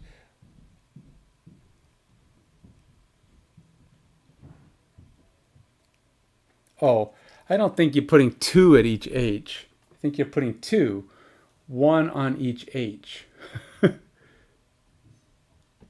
Because that would be silly. Well, for one, there's only 1 H. What the heck? It's like... Yeah, what'd I do? Don't do that. Picked up too many things there. A ruined machine, that's those things I was just fighting with. So they obviously came back. They're not that ruined. They keep coming back to life. 1 here. And that was supposed to be...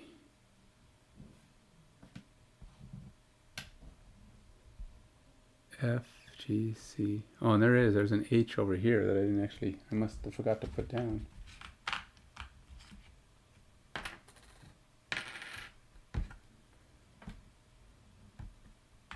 But there's no way it wants me to put 4 of these things down. Spawn 2 rune machines, each at each H, and 1 rune machine at each G. Because that would put 5 of them on the board. I mean, I'm dead. There's no way I can fight 5 of these things. Because that would put 2, 4, and then what? 1 on each G? That would put 6 guys on the board. I'd be so dead. That can't be right. How can that be right? Spawn 2 ruined machines at each... That's these guys, right? Yeah.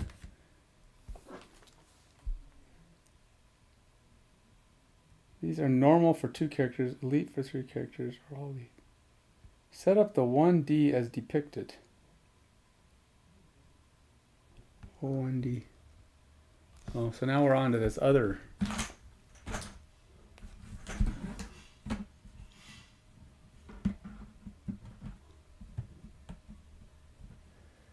These guys are gone, but there's 2 more. And this one's here. And this one's here.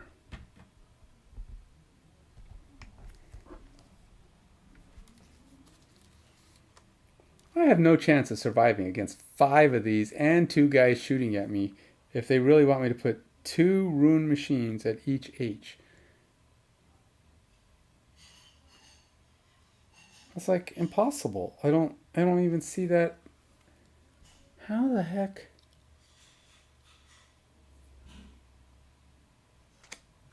I don't see how I'm supposed to survive this.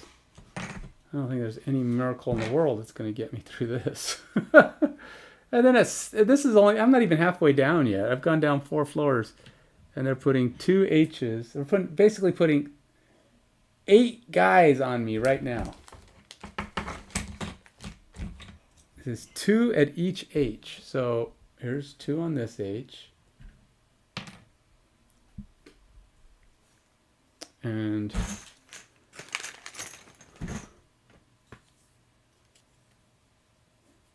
two at this H.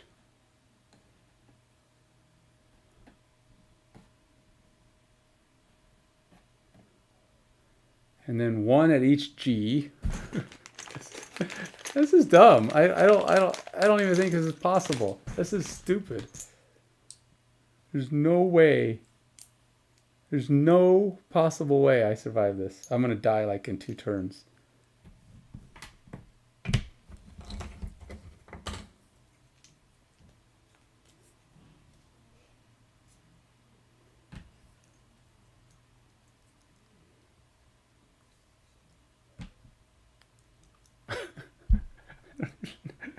I don't even know why. I resign. I don't see it. It's just stupid. Spawn 2 rune machines at H and 1 at each G. These are normal for 2 characters. Okay, well, they're normal. They're all normal.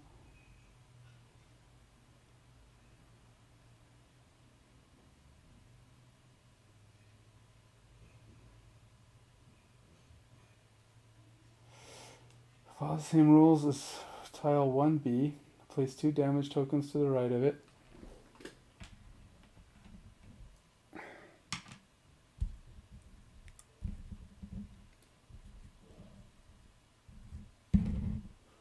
Okay.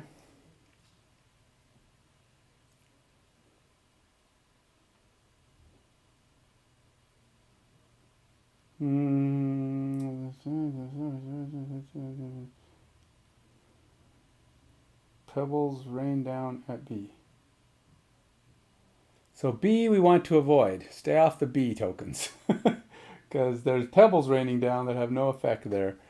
So, not doing nothing to me yet, but as we can well see, that there's way more monsters that I'm going to be able to survive. I don't see how 2 guys get through this, to be honest. They're 8s. These guys have 8 health. It's like insane amount of damage. All right, so we got 2 more of them. 3 and 6. Still 3 and 6, same ones.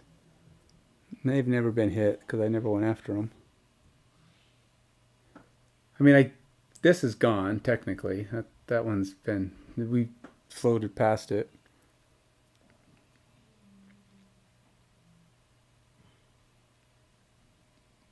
Yeah, I'm trying to think of how we could strategize.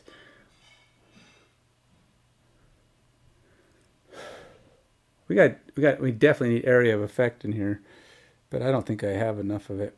I think I might be losing, but hey, you know, whatever. We got 5. We got 6 of these. 6. We got 6, 7, 5, 6, 7, 8, 9, 10. 5, 6, 7, 8, 9, 10. I got 8 guys. I don't know, man. This is not right. This is dumb. This is just dumb on so many levels. Did I mention this was dumb? I don't know. I don't know how I survive this. I have no more.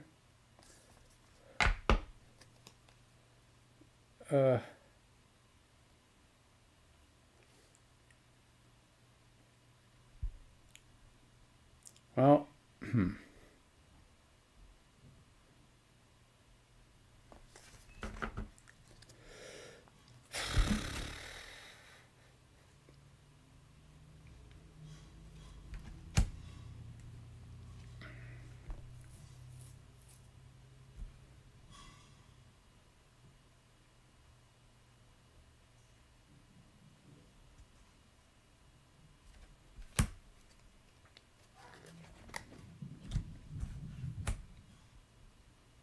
we're gonna move.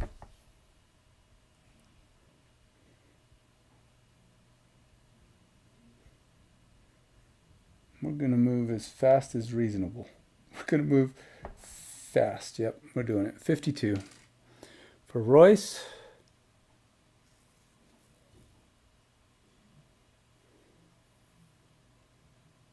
Oops. 52. And then we got Adrian, who's gonna move.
Right. So we got 21 for Adrian, who's still trying to go slower than she's capable. And then we go to 5. Adrian gets to go first. There is no banner. He's dead. Or no torchbearer. Basically, Adrian's going to just throw the javelin at number 9 here.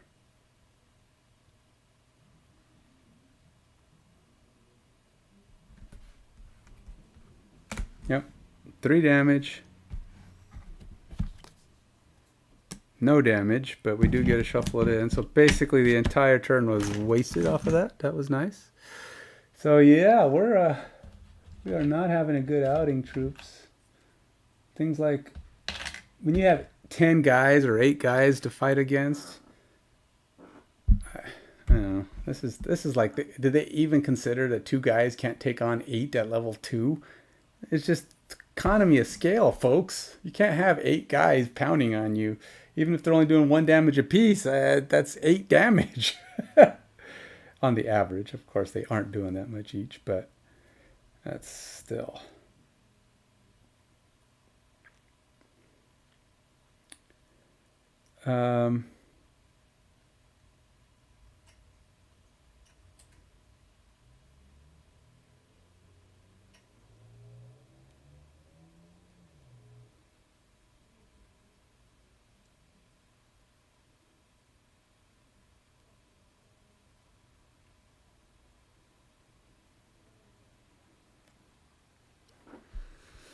I'm going to move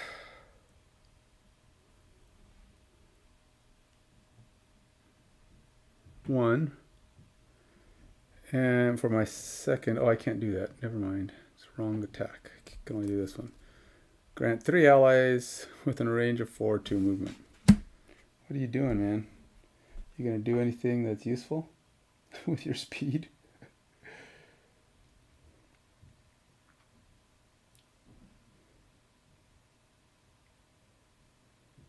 Okay, so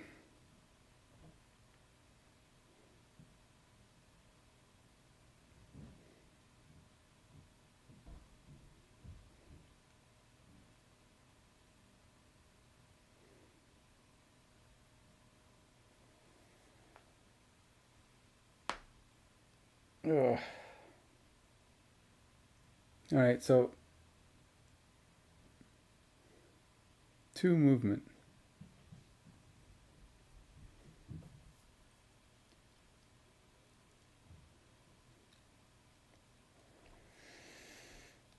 All right.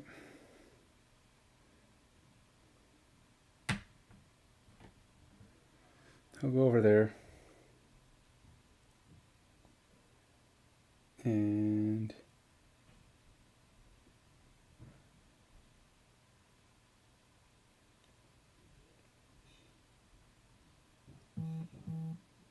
yeah.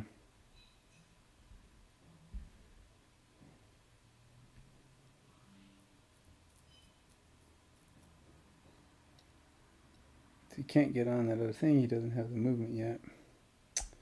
All right. So even at speed, this isn't going to help a ton because he can't really do a lot.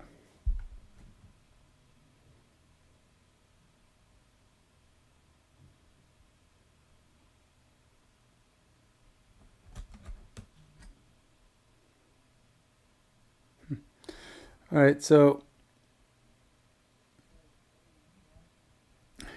he already went. It's not even his turn, but that's the 2 he moved. Now it's the artillery's turn. Focus on the enemy farthest away within 7 range.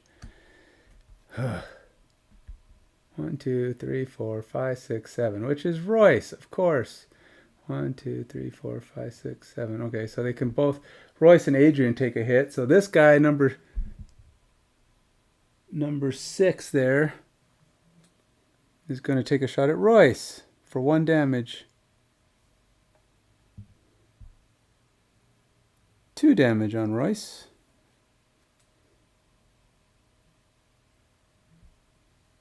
Yeah, we're gonna die. This is unbeatable. 8 guys. I don't know. I don't know what they're thinking. Whoever designed this scenario is like, oh yeah, let's make sure this is impossible. If you're playing with only 2 guys, you're dead. There's no miracle on the planet that's gonna get you through this.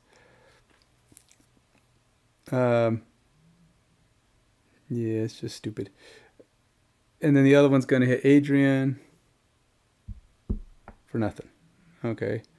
So, well, whatever. We survived that. BlinkBlade, Royce is going to go. Royce is going to go ahead and do...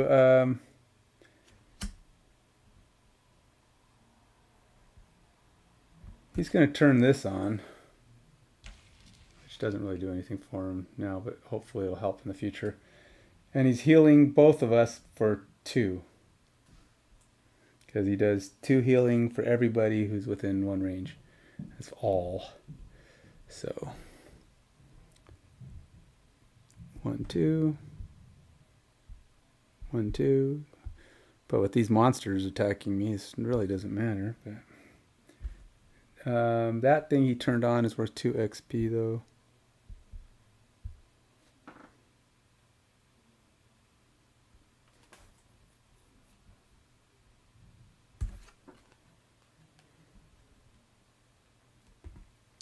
And yeah, now they get to attack. Nothing special.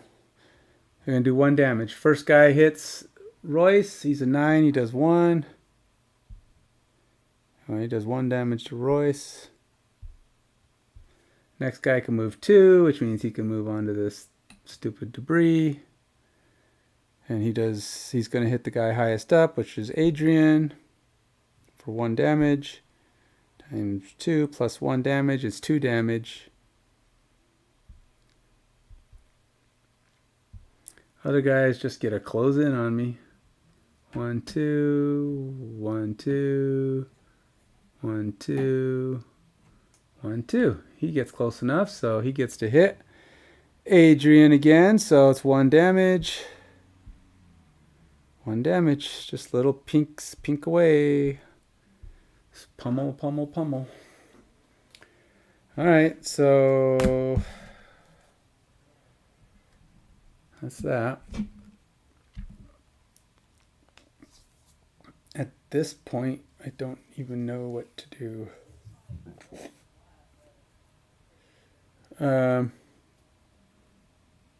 It's done. We go to the next round. I do a full rest, I'll get 2 health back, but they all get to hit me again, and I'm going to get hit by like 1,000 different guys if I rest. full rest, so can't do that. And there's no hit and heal options, so I mean, not for him. Royce can hit and heal, but I'm resting enough to get my cards back. I'm going to go to the lost pile. His best bet would probably be something like this.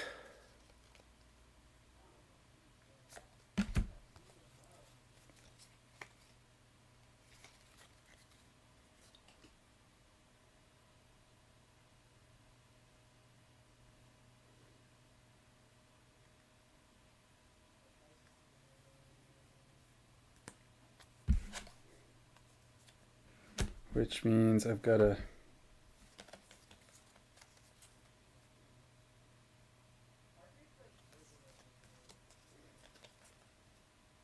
oh great, the one I want to do is the one I can't do because it's on the same card.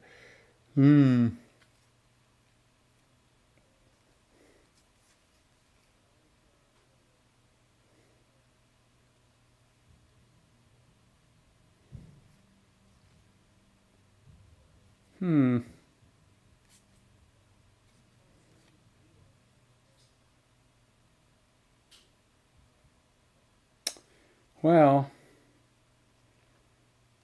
I'm not totally oh, I could try that.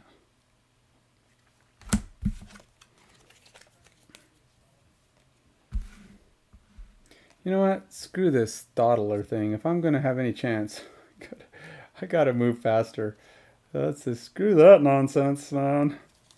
I'm turning on. I'm going faster. Adrian's picking up the pace. That's all there is to it. We're going to go 15. I'm going to call this thing dumb. I'm not doing it. I'm just going to get myself dead doing that. And Royce is also going to pick up his cards. He gets to do random 3. And then this is gone. Random 3, pick one from the 3. I don't know how we're going to... I don't foresee victory at all. This is like massacre is what this is. And probably going to have like 15 spawn in the next one. Well, you don't have to get 12 levels. You have to just stay alive. It's like, you don't have to stay alive. What the heck? I can't even heal myself that fast. And when I heal, they just hit me. I mean, you get healed 2 points at a time. When there's this many guys around you, there's no healing enough to... There's no healing enough to survive that. Okay. I don't think I'm going to get that. I'm not going to get that done. That's just not happening in here. It's just, yeah, that's not a thing, man. All right. Oh, that's the one I'm getting rid of, so I can pick something. All right, now to pick my attack. Blah, blah. I mean, goal is to do as much damage as possible, but these guys are 6 in size. It's like, that is so much. They're so big.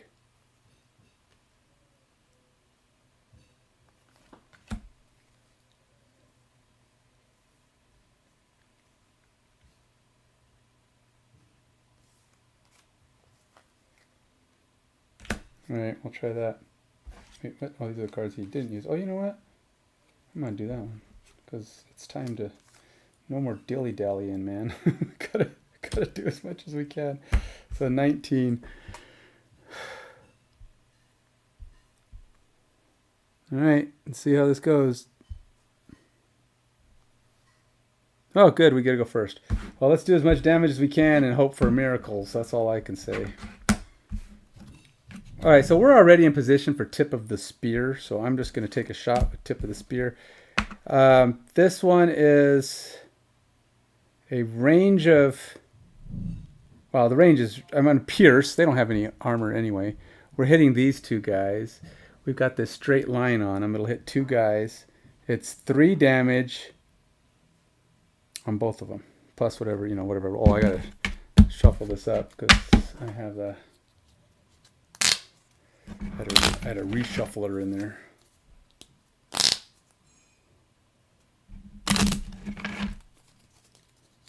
Alright, troops. I know I'm being all pessimistic, but man, this is a lot of freaking monsters, and they're not small. They're all 6s.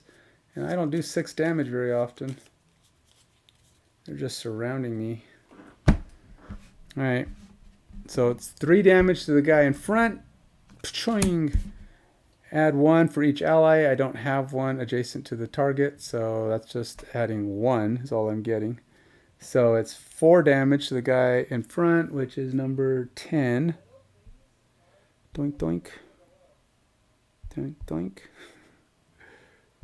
And then the next guy, he's going to get 3, 0. So 3 damage on number 8. 1, 2, 3. Well, they're in damagey strike, damagey zone. Now, that's his. You get an XP for that. If by some chance you survive long enough to actually... oh. We are on a new... This thing's over there now. But it's kind of keeping track. 7 is... Because it was 1, 2, 3, 4, 5... 6 and then 7. Yeah, 7 would be when there's no more floor. You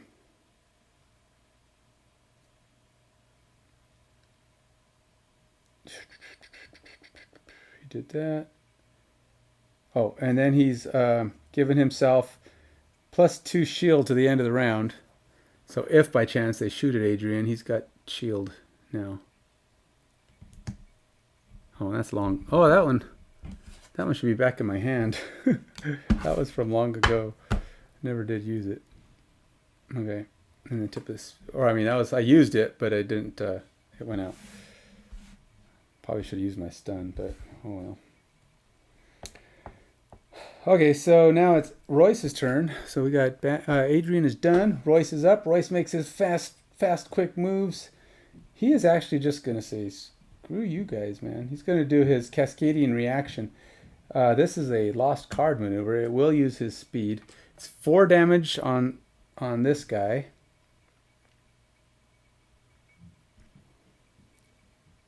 Oh no, wait. Oh yeah, 4 damage on number 9. I don't think he's had a reshuffle, or I just got to make sure though that I didn't skip something. Nope. Oh, he did. Oh, it's too late now, but that one should be in the deck. He got a null on his very first try. And then I was supposed to shuffle the deck again. So we'll just say I missed it for the next several cards. Because it was the very first card. So, who knows. We'll say he missed it for a while, and then now it's in there. Just increased odds of getting a null, which is good, because Royce is really good at getting those bad cards. Alright. So it's 4. And he's wounded. 3 and he's wounded. I told you he's good at getting the bad cards, so it's 6. Number 6 takes 3. 1, 2, 3. And he's wounded.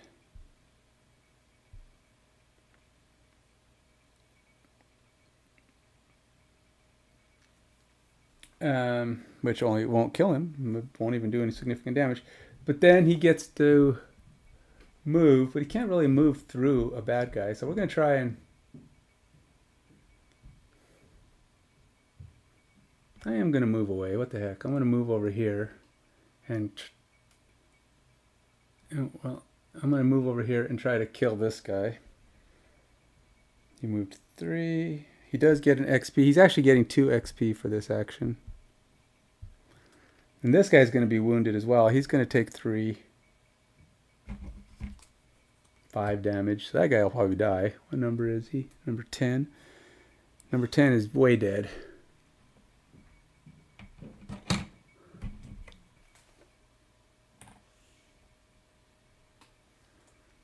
Alright. So we got 1 dead. 1 of a million. Okay, so that's Royce's turn. This card is gone. And this card... this card was just his extra action. He's doing a 2 heal on both of them again. So he's going to go back up to 6. And Adrian will go back up to 5.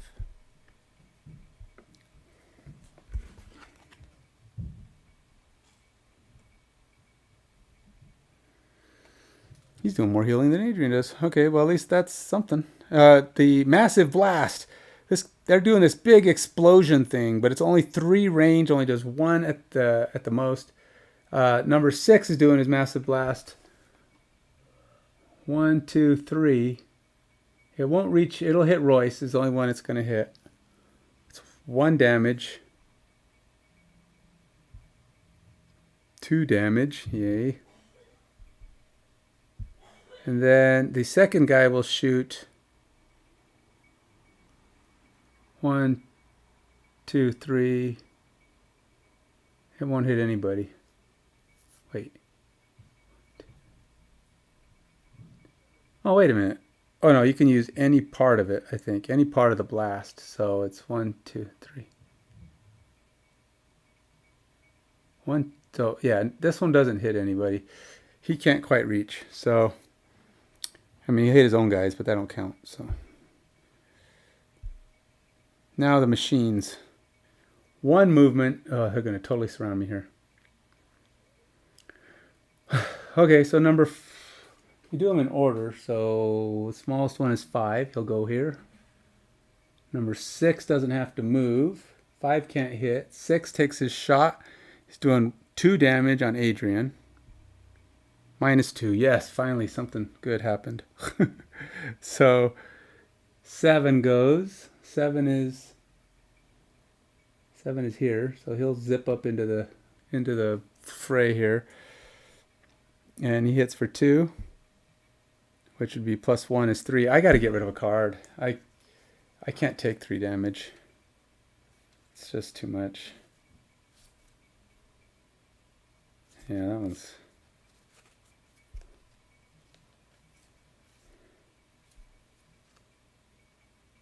Alright, probably not going to be doing that one anymore. Alright, so we'll get rid of that one. So we'll nullify the 3 damage that he's doing. That was 7. Now we got 8. Where's 8? Oh, 8. Oh, 8's right here. 8 moves up into the fray. First guy that went he's going to hit Adrian again.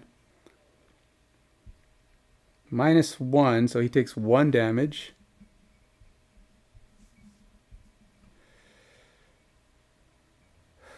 Nine, I think 9 is...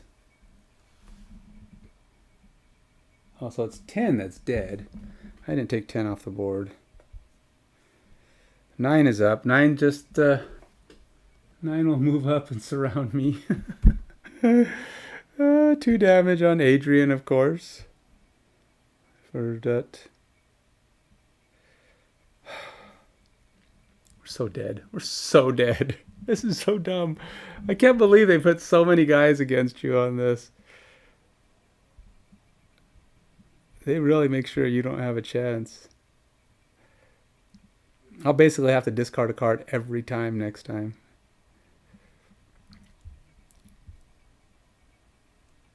Okay. And if he tries to regroup,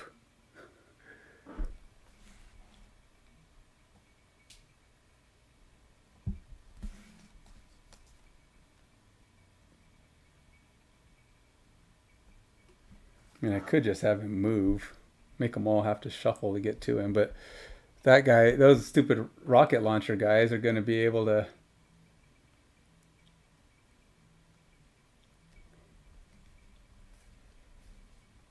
My only bet is to try to hit as many as I can, which would be 2.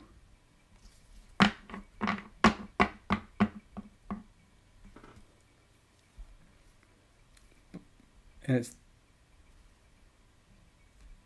You know, I don't even have 3 area of effect attacks. I have the pincer move, which, I mean, I guess it's kind of an area of effect. It doesn't say just range shoot, but it's only hitting 1 guy. So I don't know if that counts. Because I've done the pincer move, and I also did the unbreakable wall, or I've also done the tip of the spear. I haven't done unbreakable wall yet, but unbreakable wall only hits 2. Unless I can kill number 8 and get in position for it. How bad and badly wounded is 8? So I'd have to have Royce go first, kill number 8, get in position, and then me and him and Adrian would pummel with unbreakable wall. Probably not kill, which probably get Adrian dead. Adrian's got like no health. Adrian's got 2 health. He's going to have to discard his entire hand of cards just to not die on this next round.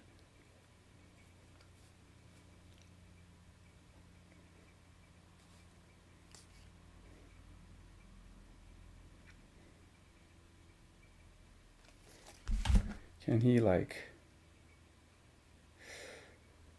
We got to hit 3 guys. So if I go with that one, take him down, and then move into position.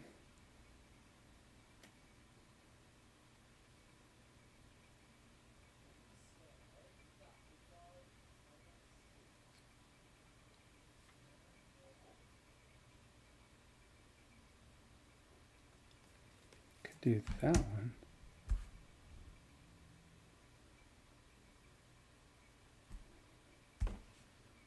Give me a lot of attack.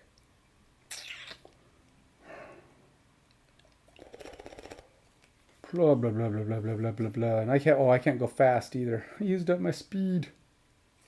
He does have a shield. Oh,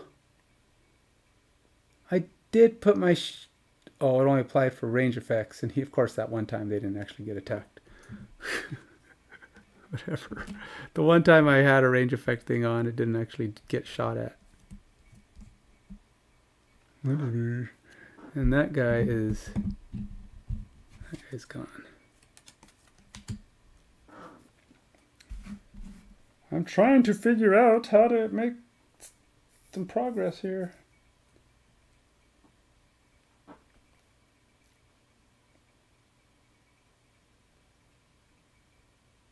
He can hit 2 guys if he goes there. But then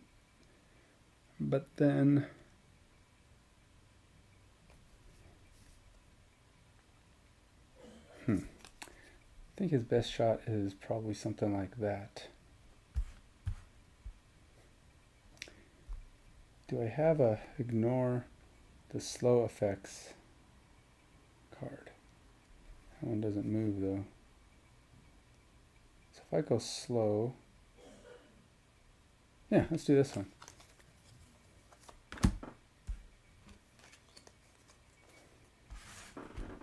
I'm going slow, so that'll give me one of these. And then I'm going to go as fast as humanly possible at slow, is 54. And then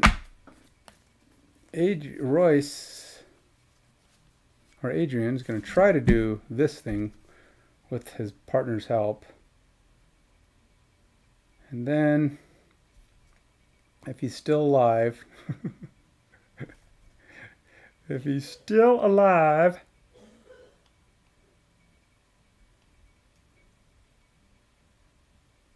he's going to try and move.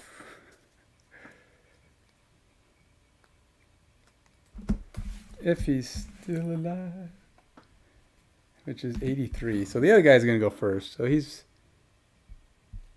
really doesn't have a choice. He has to move because he can't go too fast. If he goes too fast, Royce won't be in position. And it has to be something that allows him to actually try to get... Well, I mean, if he's going to end up dead anyway, I guess it doesn't matter. Good. I'm gonna... That's only still not that close. I would like to go... If I don't do the movement...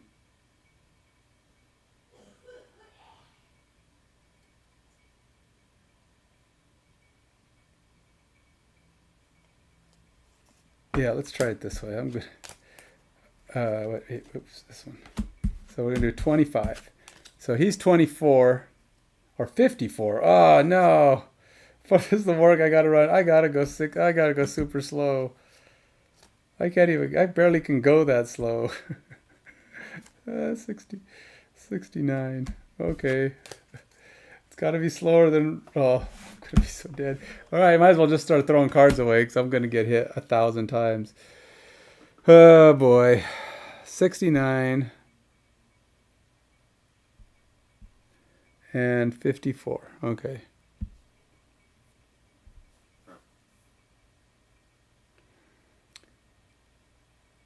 Well, all right. So Royce gets to go first. Surprisingly enough, one of them gets to go first. So he's gonna try to do his. Since he's doing this, he's gonna. This action may be performed while you have stun. Remove all negative conditions. I don't have any.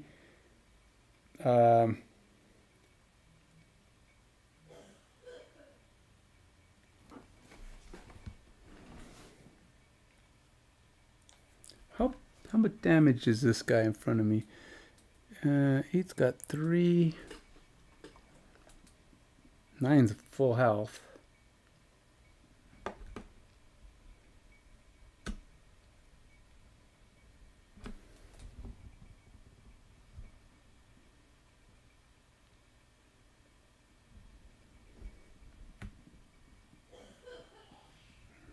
Now I'm going to use my token.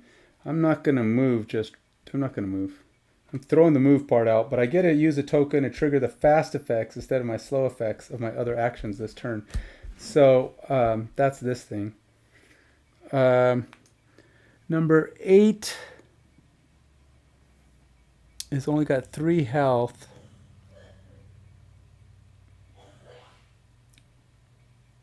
And I'm doing 2. All right, well, all right.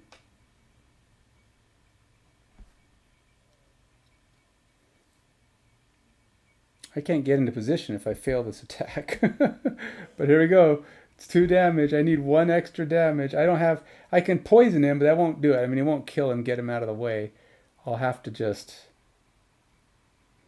I don't know, attack someone else or something. I don't know what I'm going to do. I may have to just attack him twice. All right, so it's 2 damage. Frickin' A, Royce. Royce got a null. He doesn't do any damage. Royce, you're such a stupid. Royce does that all the time. He's like the worst. He is the worst. He just never draws well. Always when you need it most. Okay. Oh, you know what? I didn't even realize he ended his turn on a loot last time. Here I am worried about that. Okay, but anyway. Well, he's gonna. He can't get into position now to help Adrian do his thing, so he's just gonna stay. He's gonna move 2, 1, 2, just zigzag around so he can get his XP out of this. He is doing the action. That's all there is to it. And then he gets 3 damage this time on him. -1, so it's still not enough to kill him. I'll have him use his dagger. I think you actually have to do this. Actually, during your melee attack. Oh, okay, so. Okay, this one doesn't have to be done that. The next attack on, it won't even matter. Why would I use my dagger? It doesn't do any damage yet. Next attack, yeah, but he's going to be down to 2 already. So he's down to 1 health, but of course all these guys are going to get to attack now because I didn't kill anything. I had 5 damage opportunity to do 3, and I did 2 out of 5. 5 possible damage. And that's what happens. It was the opportunity for Royce to accomplish something, but no. Now these guys get to attack. Signal Jam. They all move.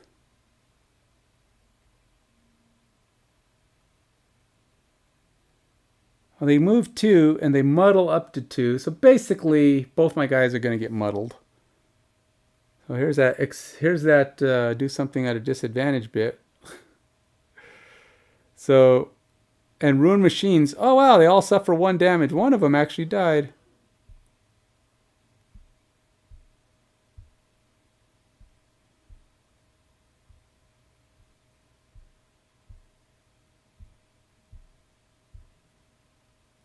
And I don't think I actually wounded any. I think that was the guys before that were wounded. I don't think I actually wounded anybody this wave.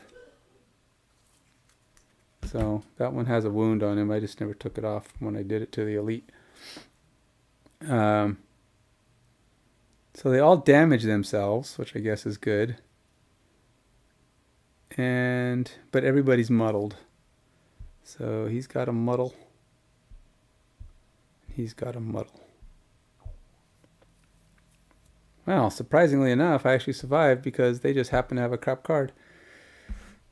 But we aren't going to get as much damage as I wanted to, but we are going to do an unbreakable wall on just 2 guys instead of 3. I was hoping to do it on 3. So both 7 and 8 are going to take 3 damage and get pushed back 1. So we'll start with 7. 7 takes 2 damage, which will not kill him, of course, but it'll push him back 1. And then we will try to hit number 8. Same thing, 3 damage. Also -1. Wait, where's number 8? 5, 6, 7, 9. Oh, did somebody die during their 5, 6, 7, and 9 are all that's left. 5, 6, 7, 5, 6, 5, 6, 7, 9. Oh, because he wounded him. Huh. Well, all right. So one of them died. So we will only hit 1 guy with that attack. Is that right? Because I couldn't hit anybody else. And it was 3 different area of effects. I don't know if the pincer movement counts, but if it does, we accomplished his what do you call it? He's got a movement 1, range of 1 for picking up loot. So there's 2 loot to pick up. So he's picking up 2 loot. 1, 2.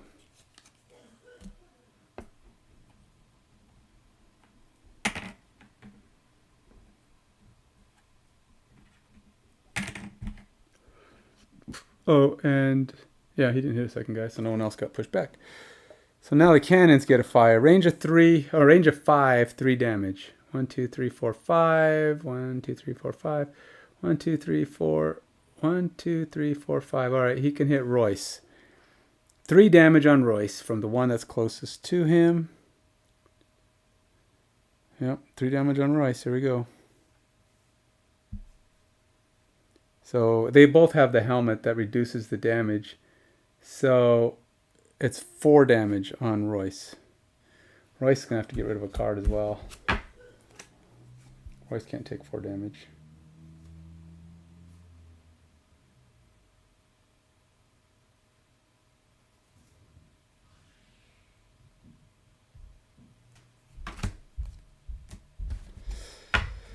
Alrighty. Oops, I didn't move that thing for 6. So this is 7. We still got 4 dudes in here, and they're going to throw more at us. Oh no, here it comes. Number 7. I got to go read. And we're not even close. We still have 5 rounds to go. I don't even have enough cards to get to 5 more rounds, I don't think. So, alright, it said, I think it's this one. 27.2. At the start of the 7th round, read 44.2. Oh boy. This is stupid. 44.2. 40. 1, 2, 3, 4.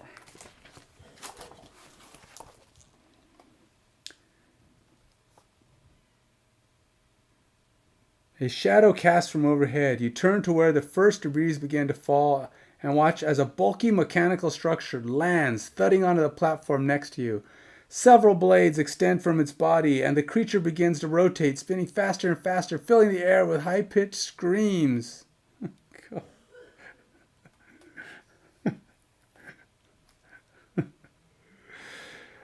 Spawn 1 flaming blade spinner at B. It is normal for 2 characters. A normal blade spinner at B. Why the heck is B? Oh good, right next to Royce.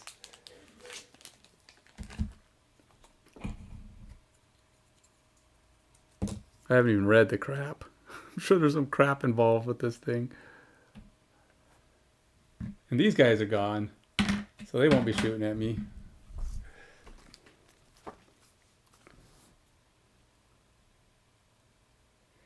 Normal for 2 characters, or elite for 3 or 4 characters. Any figure occupying B suffers trap damage. Oh, good. There was nobody on B. Spawn, oh my gosh. Spawn 1 elite rune machine on G. In addition, spawn 1 normal rune machine on H.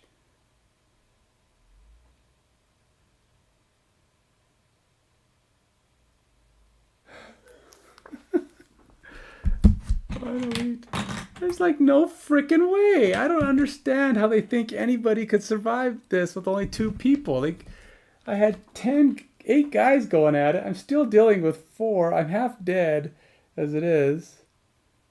Oh, this is just dumb beyond all measure. 44.2. Spawn 1 elite rune machine at G. In addition, spawn 1 normal rune machine at H. So 1 at G, which I think there's supposed to be a G right there. I don't know where it went. Actually, I think there's 2 Gs at each G. So we're freaking A. 2 elites? We're supposed to put 2 elites in here?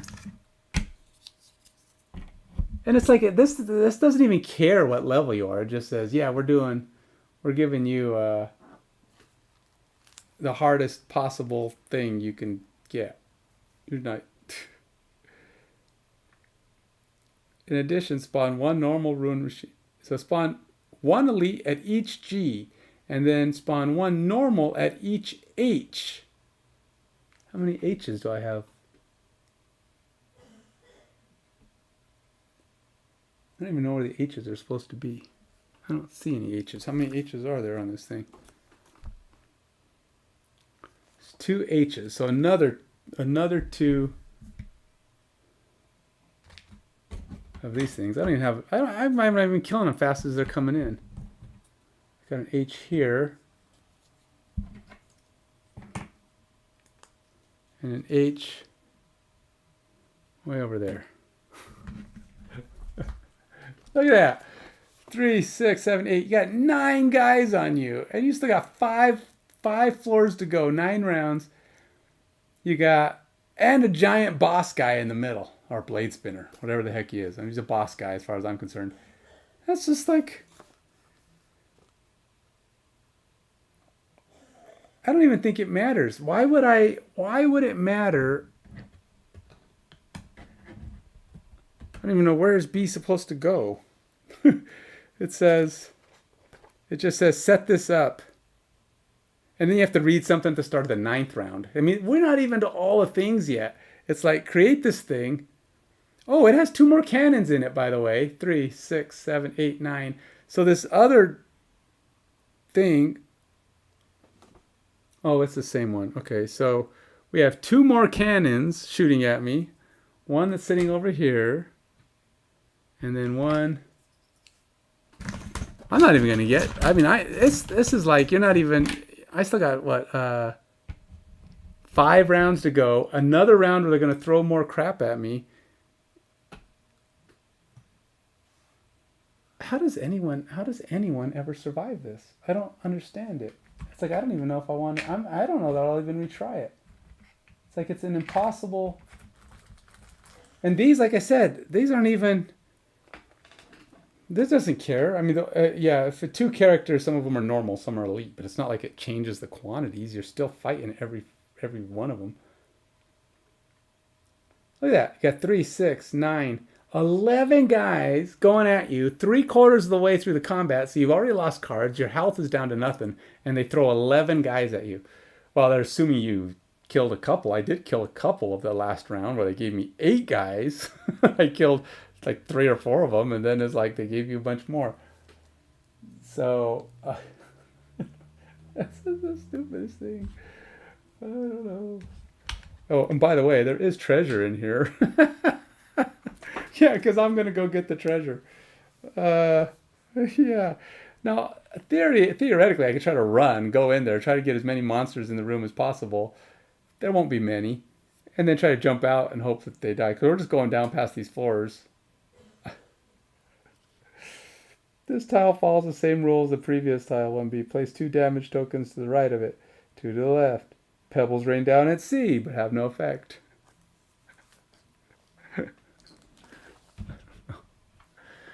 Oh, this is stupid. And at 9, we have that one. So they'll drop 15 guys, and this thing will be full of guys, and then there'll be 2 guys over here shooting at you.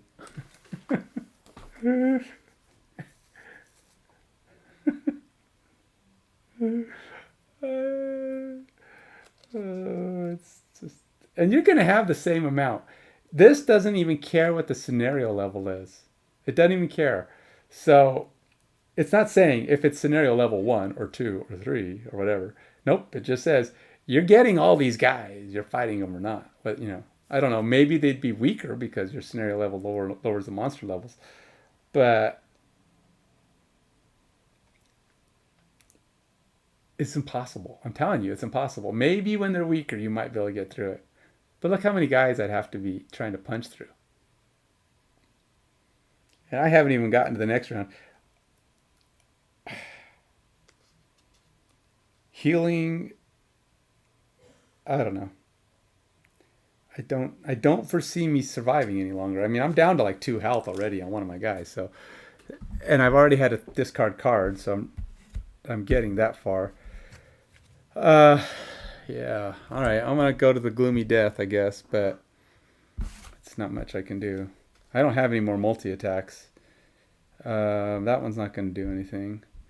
Re-roof. I don't have any more multi attacks. So a blade spinner is just a normal one, but like you need more than a normal right now. And then they throw at me. Oh god. Let's see, what do I have? 5, 6, 7, 9. So number 2 is in here. It's pretty much everything that isn't number 1 or number 4. So we got 1, no, not 1, 2, 3, 8, 10. Is that right? 1, 2, 3, 4, 5, 6, 7, 8, 9. 3, 6, 7, 8. No, I'm missing one of them. I have one too many. Who else is not in there?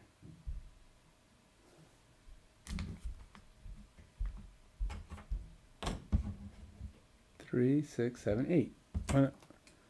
1, 2, 3, 4, 5, 6, 7, 8. Oh, I said not 1 or 4. Oh, not 1 or 4. Oh, 1 is in there.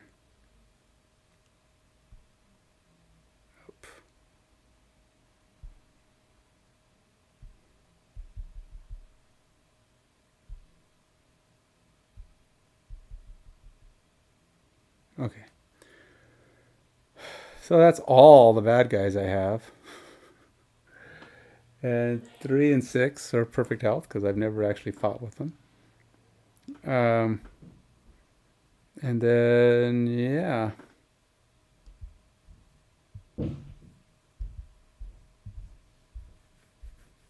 So all I can figure is one strategy might be try to get into those rooms and get out of them with some bad guys in there with them. Go fight the cannons, make those monsters come in, and then try to get out. But the thing is, look, if they come in, they're going to stop like right at the gates, and they're going to block you. So you can't get out. Sort of just, you can't like get in there, make them follow in, and then leave them behind. It's like, you can't even go for this. How would you ever go for the treasure? You've got 12 guys in the room with you. I'm sure that blade spinner probably moves like 3, 4, 5, and everything it hits, everything that it moves through takes 1,000 damage. So it's like you can't get out. I'm pretty sure the thing's probably gonna wreck me. Let's see what it does. Yeah, it does 3 base damage.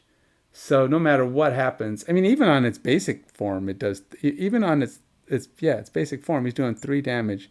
Plus, he's got retaliate, so you really can't hit it. Retaliate 2, so any damage we do to it, he's going to hit me back for 2. He can hit up to 3 characters. The base target is 3 characters. I know, I'm just complaining because this is stupid. This is a stupid scenario. It's totally unrealistic, and I don't know how anybody survives these. I don't even know how that happens. But I do got to shuffle this back up because I rolled. Of course, Royce rolled his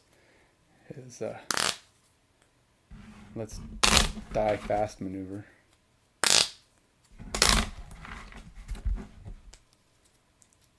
I don't know. This is a good place to do area of effect actions, but you just don't live long enough because you can't kill these things. So I'll probably try one more time. But basically you've got what, 3 rounds? 3 rounds to kill all the stuff that's around you, and try to stay out of range of those cannons as much as you can. Stay out of the range of the cannons and kill all the monsters. So, and at a range of 7, they do have an occasional range of 7, but they're the ones that they've done a lot of damage to me just from shooting from way back there.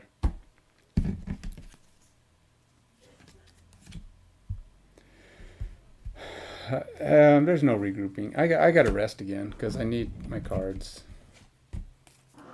These are the only ones that do area. So I'll probably take all the area of effect attacks because this is definitely what I'll definitely need to do area of attacks. I don't know, maybe get my banners in there. Definitely. Area of effect and banners. But see, that's the thing. You almost have to lose every scenario at least once before you can even know what the best cards to bring are, unless somebody tells you what they are in advance. So there you go.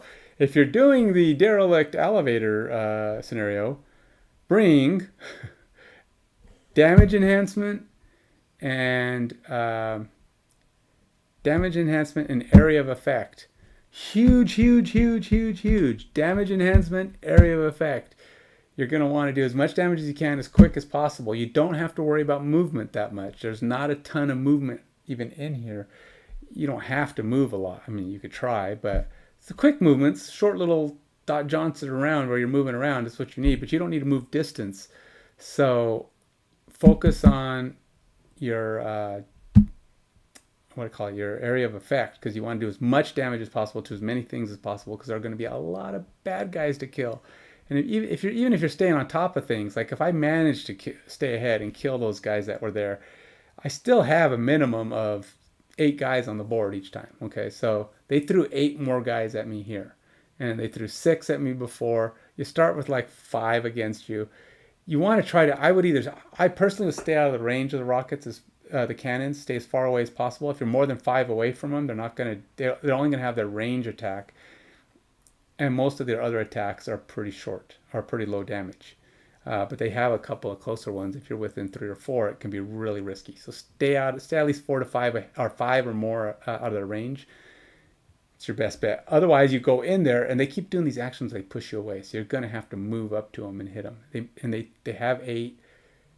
If you really are doing good, or you really know what you're going after, you can try to get the treasure and see what happens. But it's better if you have more people. You can have like 3 guys dealing with monsters while the rest of you rush in, because they give you the same number of monsters regardless of the number of characters. All these guys come in with 2 characters, and they all come in with 4 characters. So what you start with is the only variation.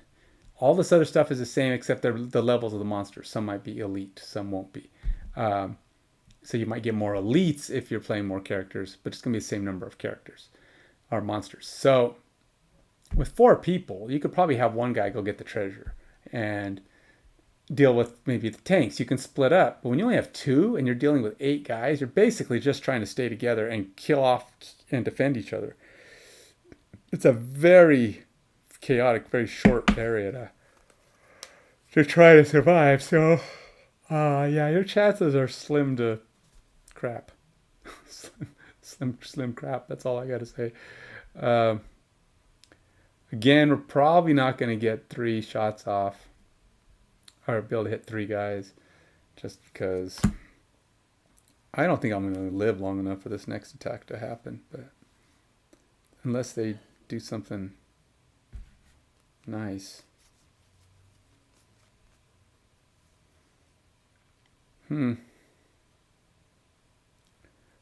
Only other option is just to run off the board and try to... I don't even know what I would do. It's like they're just going to chase me to this side of the board and then I'm trapped over here. I could go over here and take trap damage. That's the thing. You go over here, you let as many of these monsters walk off as possible, fighting them as best you can, and then at the end, you basically take trap damage and get put back on the elevator. But all the monsters that were on there with you, they die. So that's one way to do it. Go on there, just deal with the cannons, make them chase you, take trap damage, and hope that the guys don't do any extra damage. So you take trap damage, throw a card away, take trap damage, throw a card away. You're kind of cheesing it if you do that, but that's one way to deal with it. You need to do area of effect though, because there really isn't any other way around this. I'm gonna go.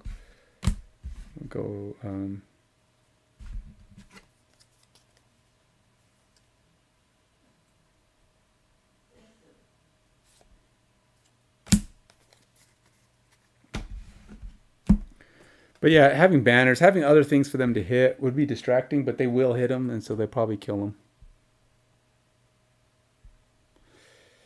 So 25 for Royce. And Adrian.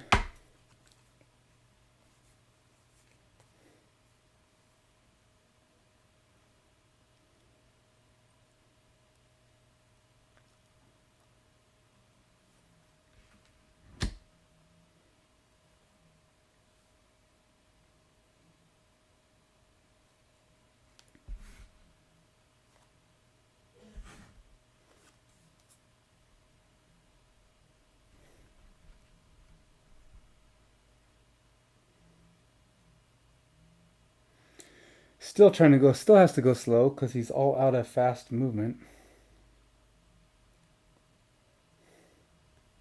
What's as fast as slow? We'll do this one.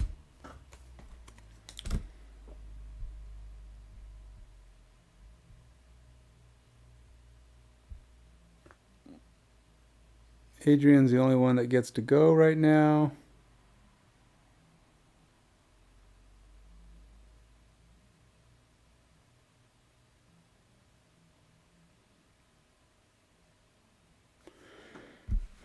All right, so Adrian has no position. He's going to grant his ally within 3 movement, so he's going to move here, I guess.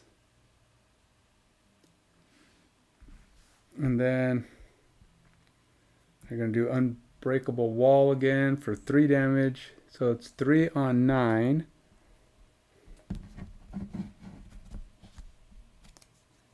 Four on 9.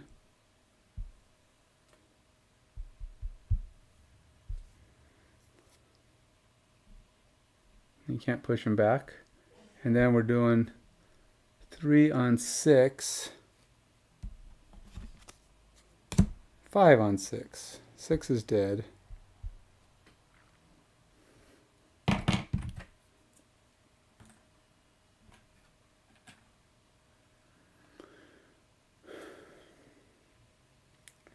He gets an XP for that.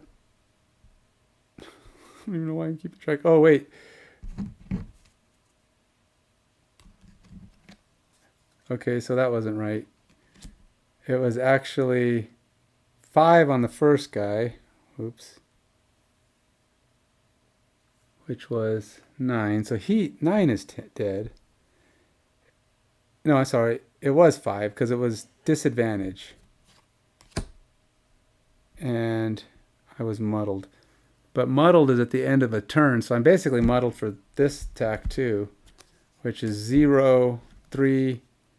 So it's 3 damage, and I still killed that guy though, because he was only He only had like 1 health on him. So okay, so this guy did die. So we did kill one. Oh no, he can't go up. It was still the right amount. Never mind. I had to change the amount because I didn't do as much damage on the second guy as I hoped. But the second guy didn't need it as much, so didn't really change anything because there's a disadvantage. But that goes away. I'm not disadvantaged anymore.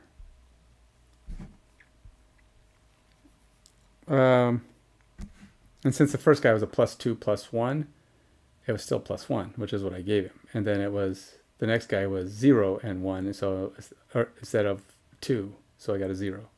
But instead of being 4 damage, it was 2 damage. He only had 1, so he died anyway. So, all right, Blade Spinner, he gets to move 2. He targets 3, does 2 damage to both. This is where everybody starts dying. He's going to move up here, hits both of us, 2 damage. Adrian first. Adrian takes 2.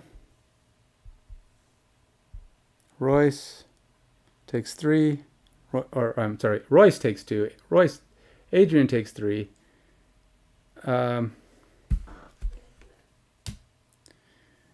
So he blocks it. He also boosts himself. So now he infused fire. I don't know if that even helps, but maybe he has a purpose in having fire infusement. So that's there. And then he also gave himself advantage on the next turn as he gives himself strength. The thing is, all monsters have to be dead, so you have to kill all of these and kill the Blade Spinner. You can't, like, there's no way to survive this without killing them all.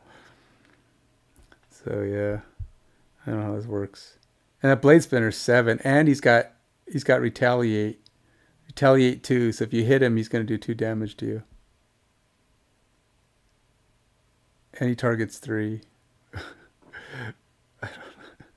This is ridiculous. Okay, Ancient Artillery, range of 5. I can't even get out of range. 1, 2, 3, 4, 5. 1, 2, 3, 4, 5. So they're both going to hit Adrian. 1 damage. Oh, they're both doing a multi-range. So at 1, 2, 3, 4, 5, they get to hit him. Okay, nope. They both hit him. Okay, so number 6 hits them both for 1 and 2. And if we go by the first one, going 1 to Adrian, 2 to Royce. Royce is dead unless I drop a card.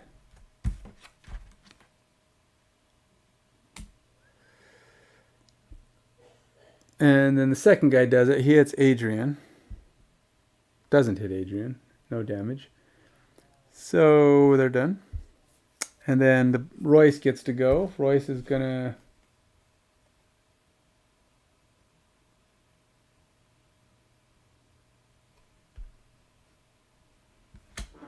Royce is going to move 3. 1, 2, 3. Land on top of that. He's going to hit both 3 and 9 with his... He doesn't have advantage. Doesn't get XP, and he gets to hit them both for 2. So he'll hit 9 for 2.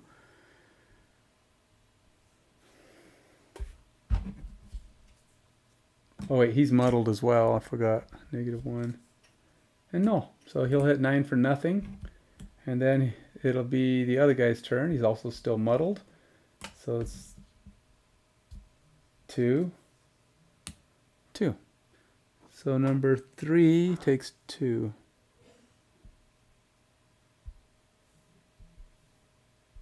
But he's not muddled anymore.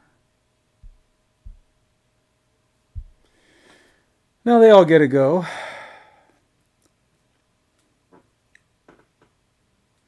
Number 2 gets to move 2. Number 3 gets to hit him back, 1 damage. He gets to hit him for 2 damage, which he'll discard a card. Number 5 gets to move up. And Adrian, hit Adrian for 1. Nothing. Number 7 gets to move up. Hit Royce for 1. So Royce takes 1.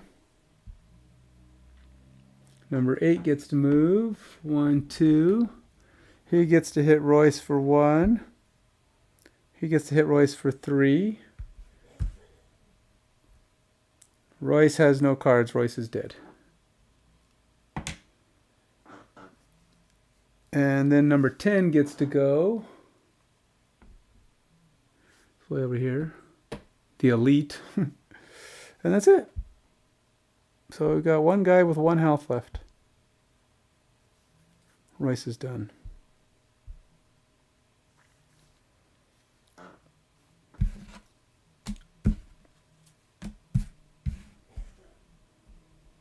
$17. Draw. All enemies within range of 2 suffer 2 damage. Okay, so he's dead. That's it.